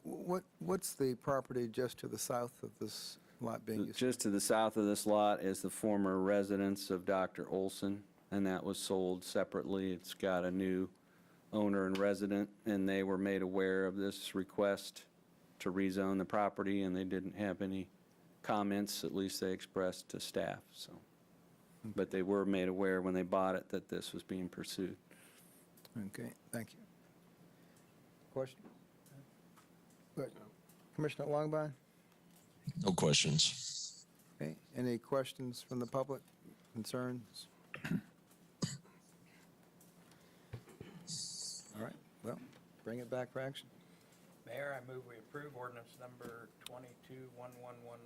I get enough ones in there? Changing the zoning classification of this property from R to C3 district on first reading. I'll second that. Okay, it's been moved and seconded to approve ordinance number 22-11117 on first reading. changing the zoning district classification from R Single Family Residential to C3 on the property located southwest corner of Magnolia Road and Highland Avenue. All in favor, say aye. Aye. Aye. Any opposed? I guess won't be any. That passes 4-0. We are done with regular business. Any other business? Okay, I have one which, I'll let you go first. Was just going to offer up that you may already be aware, I think you're aware, that Judge Hickman rendered an opinion on the initiative ordinance suit on last Tuesday. Greg Bankson, legal counsel's prepared to provide a brief overview of that outcome and kind of a quick synopsis of the rationale, I think. Thank you, Mayor. Mr. Scragg. It was on Tuesday, May 31st, the District Court of Saline County issued its memorandum decision and order on the city's motion for summary judgment in the initiative ordinance case. The court found the ordinance to be void as a result of its, number one, impermissibly administrative character, 2, violation of the one subject rule applicable to all municipal ordinances, and 3, violation of the clear title requirements applicable to all municipal ordinances.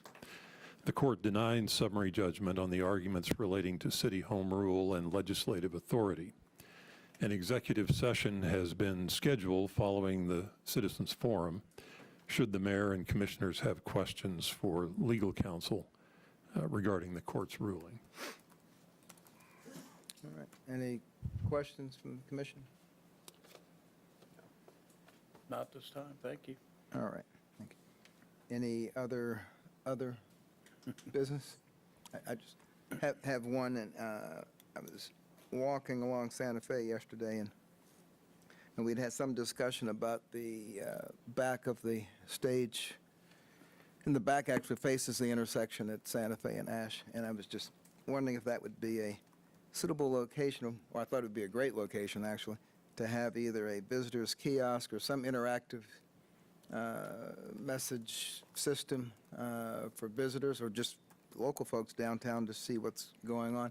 Not in a way to distract drivers, but it's actually a 3-sided structure, so maybe something on Ash, something on Santa Fe. But I was told that there's an ordinance that prohibits active video type boards on the sides of any but historic buildings.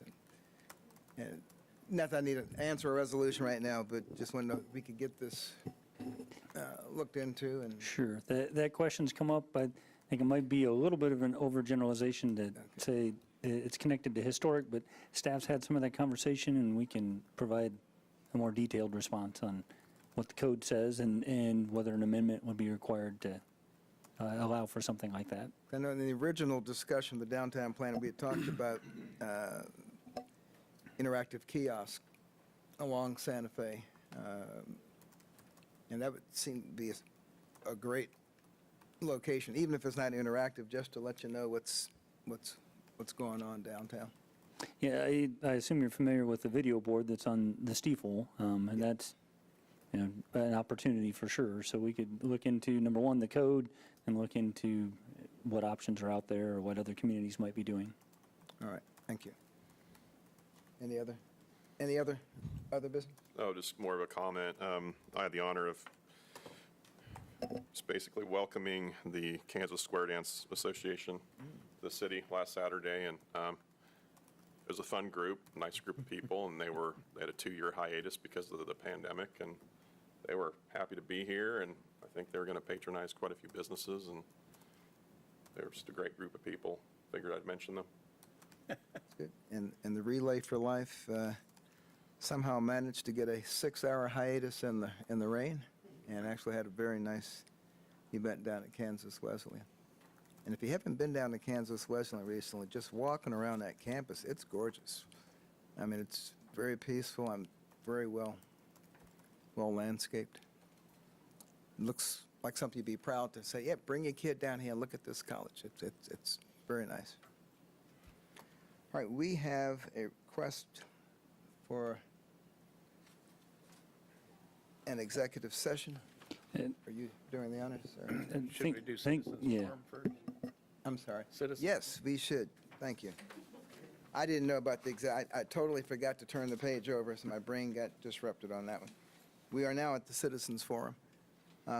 Anyone can come to the podium and address any topic on your mind. Ask that you try to limit your comments to 3 minutes. Norman Mantle, Salina. With all the random shootings in the last week around the United States, what security do you have for this Smoky Hill Festival? They're going to bring drones in. You can equip these drones with deadly weapons. You can either put machine guns on them, or you can put spray apparatus on them. It only takes a half inch or a half ounce of chemicals to cover a square acre. That's about 200 by 200 square feet. You're putting people at risk. You're not only putting the public at risk, but you're putting law enforcement people at risk. You ought to see about more security or canceling, postponing this event. Because you now are aware of this possibility happening. Who's going to be responsible if your child or someone's child gets killed? This is getting to be a serious problem, and it's coming here. We've been living under a cloud like it ain't going to happen to us. Well, it's happened around the rest of the U.S., so it's going to happen here. Thank you. If you want to speak, just come on up to the podium.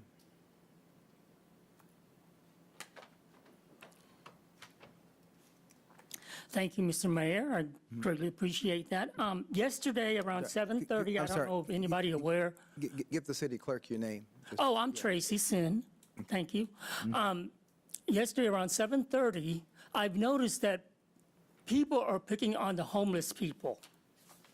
Whether he's drunk, on drug, or whatever, there shouldn't be a gun, 9mm, shot at him. Yes, last evening. And I'm scared, you know. As a citizen, I am very scared of these thugs going into our Oakdale parks or wherever that they do, trying to just shooting at us. And this is Salina, Kansas. It's not Chicago. It's not San Diego. It's not.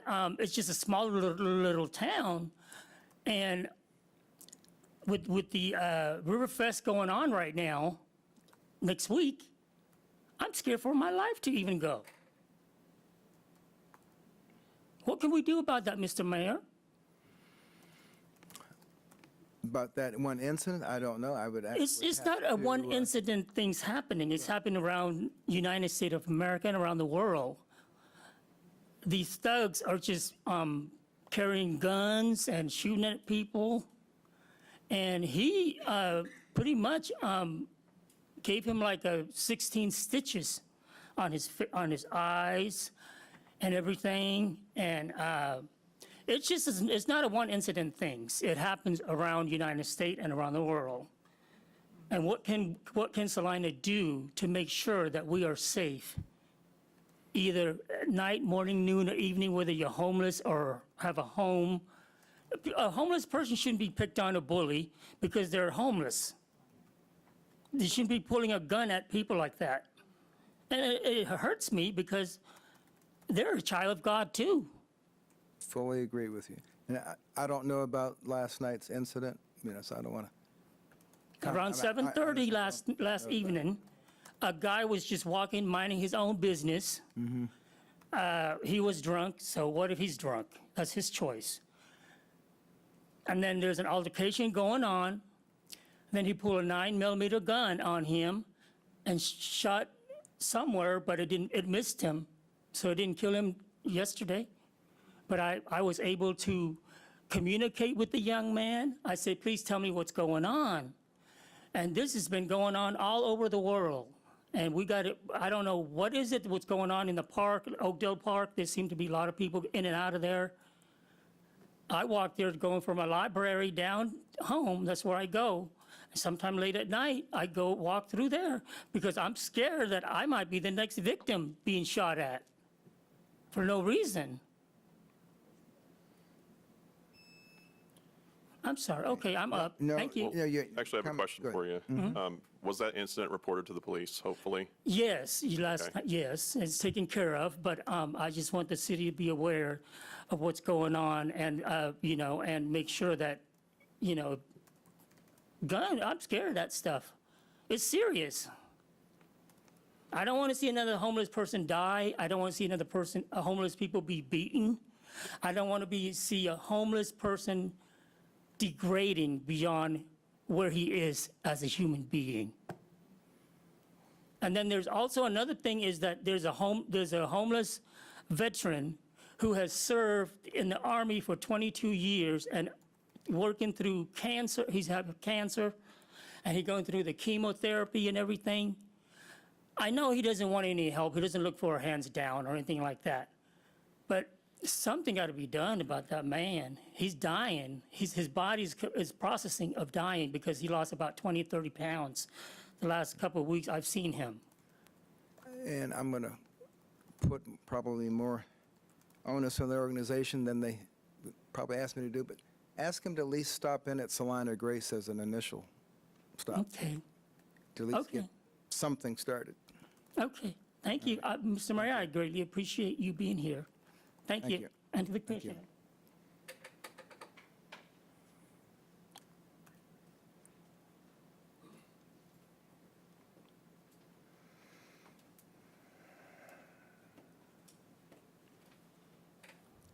I'm glad she brought that to the attention of you folks. Yeah, our city is, we're supposed to be a hometown. We need to take care of our homeless folks also, as well as others. My question, I'm Carol Reed, Thank you. here in Salina. On this decision with Mr. Hickman, I know that we had attorney fees that our city paid to sue our city. Anyway, our decision, and I felt like it was wrong to sue us anyway for the vote yes.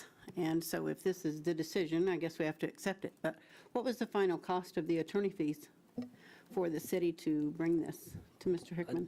I don't know off the top of my head. We can find The out, last but I don't count know. was 36,000, last I heard, but that's been several months ago. So what was do you have the final? I don't know what that would have been since that last report through the end of the case. So what's the last report you heard? Well, it was the last report I gave, but Which was how frankly, much? I don't recall exactly what that number was. I think Mr. Scragg's I don't recollection recall is either. is Yeah, fair. it was in excess of 30,000, but I don't know. Well, yeah, I know it was 36, but that was back in like November. And this is carried on, so I'm sure that we have a lot more. Can we not have an accurate account at some point?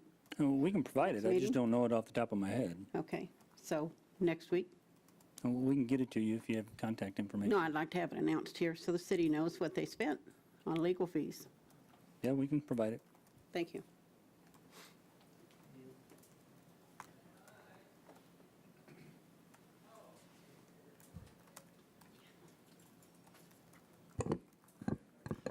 Good afternoon, Mayor, Commissioners. Chad Farber here in Salina. I was listening to Tracy, and those are valid concerns that we're hearing, not just in the parks, not just from homeless, but from citizens around our city. And I think it was a valid question to be asked, Mr. Mayor, what are we going to do about the crime rate in Salina? I'm not going to be able to give you an answer to answer that question specifically, but, I'm sure the parents of the kids shot in Texas want to know what Texas is going to do about people with guns. People in Oklahoma want to know who's going to protect a doctor in his office because somebody's upset from getting shot. This is evidence that you can't hide out in central Kansas. All the world's ills are going to come right here. And until you address the social issues that produce these ills, we're going to be no different from any other community in the world. We don't have any special protection because we live here in Salina, Kansas. So it's going to be on us to start addressing the root causes. And it's not with more police. That helps some, but unless you're going to attach a policeman to every citizen, there's still going to be a degree of danger. But on the other hand, compared to other cities and other states, I dare say we are still relatively safer than the average city in this country. Relative safety is But relative. Yes, I it's fully agree. relative. That's the most important word in that sentence. I agree with you. It's not more policing. I think it is more of a moral dilemma. I would go so far as to say a spiritual dilemma around us.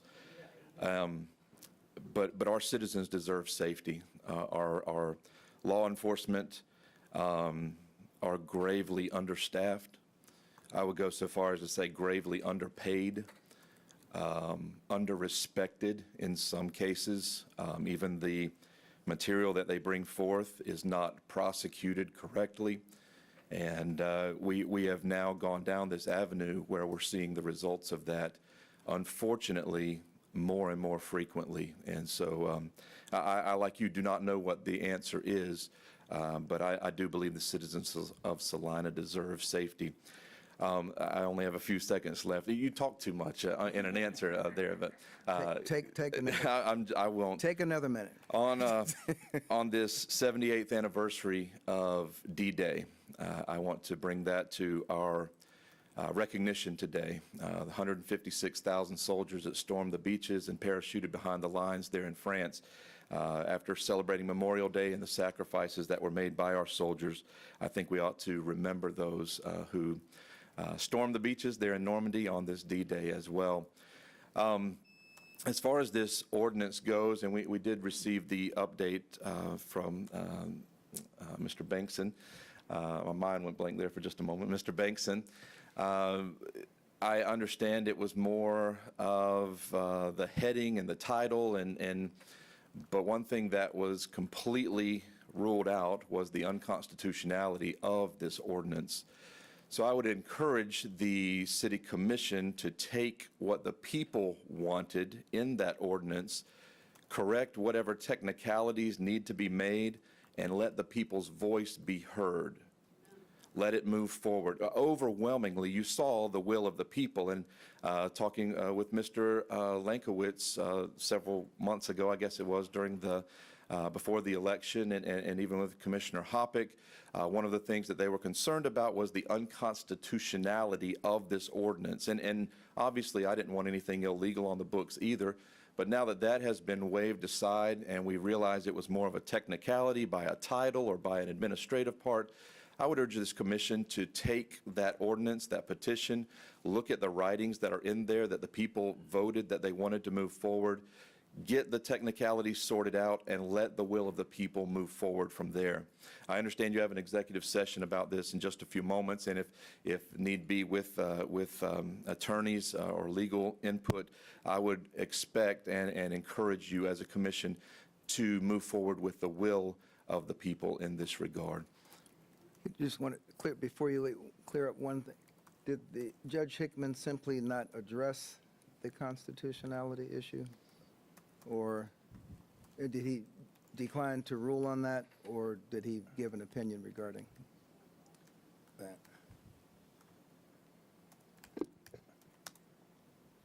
He ruled that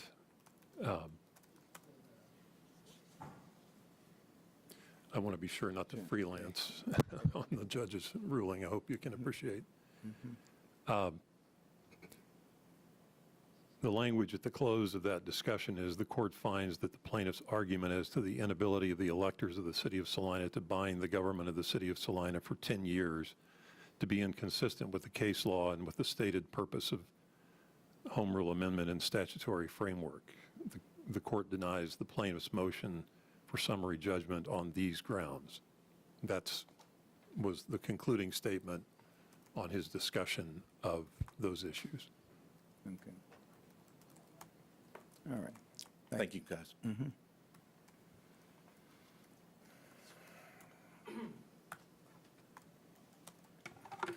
John Blanchard, I live in Salina. I'd just like to, first of all, echo Mr. Farber's recognition of today being D-Day and a lot of really brave people, very young people that stormed the beaches quite a while ago. I've been here the last 5 or 6 meetings talking about the retention study. And I've asked several questions and really haven't gotten any clear answers. So I'm going to re-ask a few questions. First of all, when I originally came, I said, it looks as if the information I'm getting is that we're 18 to 20 officers down from our sworn officers list. And that number would include officers that are on some sort of leave. They're not available to be on patrol or to be called up for that. 2 weeks ago, I asked if we had any resignations since I was first here, and was told that we had 1 resignation and 1 person returned. I'm going to ask that question again, but I'm going to ask first, do you know what the current correct number of officers is, of sworn officers that we have? In terms of authorized staffing level, Yeah. I want to say 72, but I don't know what's transpired in the last couple of weeks, and I can't say with confidence. Okay, so that my follow-up question was going to be, in the last 2 weeks, are you aware of any other resignations? I've been on vacation the last 2 weeks, and no, I'm not aware, one way or the other. And, well, I don't have definitive information. you have 2 deputies. Are they aware of any further resignations? No? No other further resignations? Oh, okay. Not that I'm aware of. Not that you're aware of. Okay, so there could be. Okay, okay. I'm going to read a little bit from that retention study. I take it that the 3 of you that are here, and Mr. Longbine, Commissioner Longbine, you've all had a chance to read that retention study? Quite some time ago. Yeah, okay, you haven't read it recently? Let me refresh your memory here. On the very first page of the executive summary, it concludes with, regarding retention, the primary factor impacting fluctuation of staffing levels is the negative working environment of the department. Not only are current staff negatively impacted, resulting in individuals leaving the department at a higher rate, but a negative reputation of the Salina Police Department throughout the law enforcement field, as reported by several current employees, may produce challenges to recruitment. Being intentional about building a cohesive and collaborative environment will have the largest impact on keeping current staff and possibly on attracting new hires. Effective leadership will be a key factor to facilitate a shift in departmental culture. I would ask you, we're at the same staffing levels that we were in 2018 when this report came out. In fact, we might have been at 76 at that time, so we may be lower. I also had asked if we had done any sort of cost recovery type of exercise to see what is the cost of training officers just to have them leave early on before they have a chance to really get their feet underneath them. I just think that there are a lot of questions. If you can maybe come back with a current number to next week's meeting, that would be greatly appreciated because I'm going to be here. And I'd just like to say that we're in a lawsuit with a whistleblower from the Salina Fire Department, and not sure where that is. I'm assuming that it's ongoing. The last I heard, it was in federal court in Topeka. I don't know if that's accurate or not, but that's what we've heard. And I'm just concerned that if we have a culture that leads to a whistleblower and that kind of thing at the Salina Fire Department that we didn't even know existed, that what's there to say that our continued turnover due to what was identified by a third-party consultant as ineffective leadership? I'm kind of reading between the lines there. What's it going to take to realize that we have an issue with retention? Is that number 72 going to have to go down to 62? Or are we going to end up having to have some sort of lawsuit filed about a hostile workplace or some other thing that similar to what happened at the fire department? So those are just the concerns I have, and mainly because I view myself as a strong advocate for the rank and file officer that goes out every day and risks his life. And I just think that when we're short-staffed, it's putting an awful lot of additional pressure on those officers. So I'm concerned about that. And thank you for the extra time, and I will just say I had asked also about, unrelated, what was going on with Roach and Crawford? Why is that concrete all busted up there when it's a fairly new? Yeah, you may recall that there was an installation, there was some warranty work done to replace some of those panels, I think within the year. We have assessed it, there is cracking going on.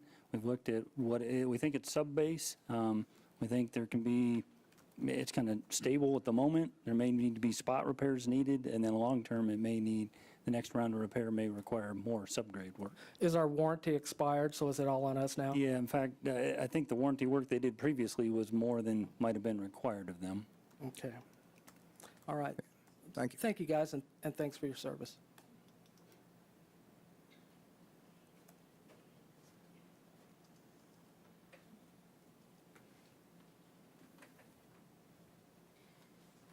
Sherry Harp, Salina. First of all, I have a couple of things I was going to ask you about.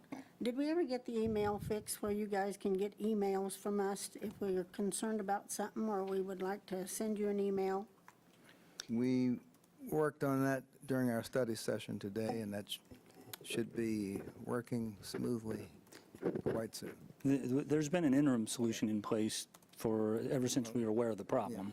But then we discussed a permanent long-term solution today in study session. Okay, that's good. Okay, I'm glad to hear that, because I've probably sent a few of you, and I think Bill Longbine and Mr. Hobbick had answered my emails, but I never know whether they're going through or not coming through, because when I get my report or my email back, it says that it didn't go through. Right. So I'm assuming it's not going through, and so you're saying it's being passed on. It's getting through to a staff person. The staff person is relaying it on to the city commission, and then they're able to respond to you individually from there. Okay, because I had asked all of you three here, I think you three are the ones that didn't answer me yet, with us would like to have an open forum sometime within that quarter or something for the public to ask questions. And so look forward to that email again so we can maybe get a response from you on that. But also on another note, we have an election August 2nd in the state of Kansas, and it's on abortion restrictions. And we have valued them both signs that are up and around in yards, and I'm sure you've seen them. You can't miss them after you've been around for a while. They're purple and white with a mother and a child. We have hundreds of our signs that are being stolen out of people's yards that have come to ask to, they're pro-life people, and they want to stand for that. That's their right.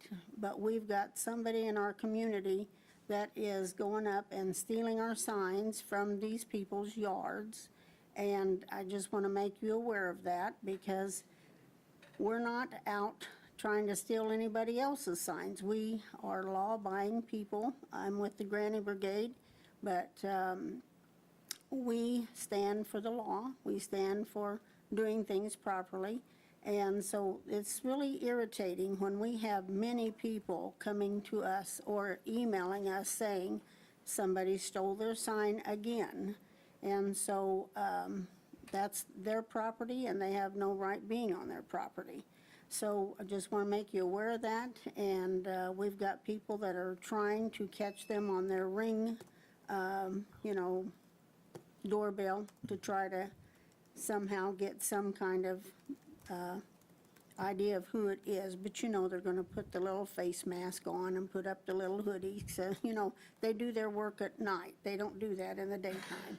So, okay, thank you, guys. You mentioned it, but I was going to say that with the prevalence of Ring cameras and security cameras, the police department's had pretty good success in closing cases based on that video. So I'd encourage them to contact the police department. Oh, yeah, we have quite a few of them that are really irritated because it's not just one sign, it's multiple signs that they've had to put back in their yard.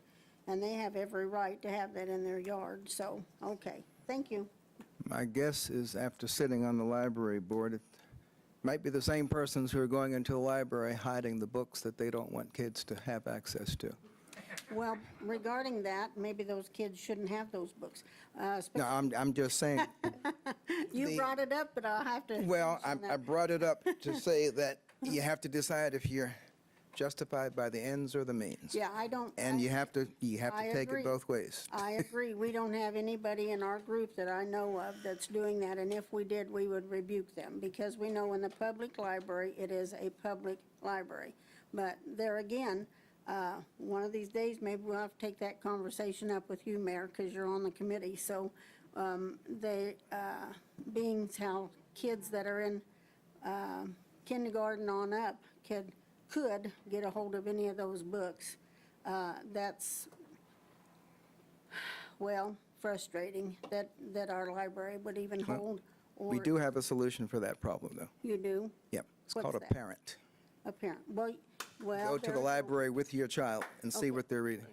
Well, okay, but if you have children that are younger, children that you drop off or whatever, say third grade, fourth grade, parents aren't going to come with their kids there. They drop them off to let them Everyone get wants to what they want. delegate parenting to everyone other than themselves. Yeah. Well, you know kids like we know kids, and they'll do what they want. So, anyway, thank you. Not in our house, they don't. Anyone else?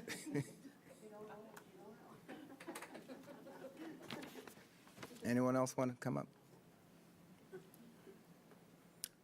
All right, we are, I think, if I'm doing this correctly now, ready for, How long is staff recommending for executive session? No, 25 minutes. 25 minutes. Will take us to quarter after or 17 after, is that? Mayor, I move the city commission recess into executive session for 25 minutes to discuss the subject of the legal implications of the district court ruling in the initiative ordinance case with legal counsel based upon the need for consultation with an attorney for the public body which would be deemed privileged in the attorney-client relationship pursuant to KSA 75-7319B2. The open meeting will resume in this room at 5:17. I'll second that. it's been moved and seconded to recess into the executive session for legal counsel with our attorney for the reasons given. All in favor, say aye. Aye. Aye. Okay, passes 4-0, and Commissioner Lombard will be joining us. in the Correct, I believe that's his intention, yep.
All right, we will reconvene in regular session.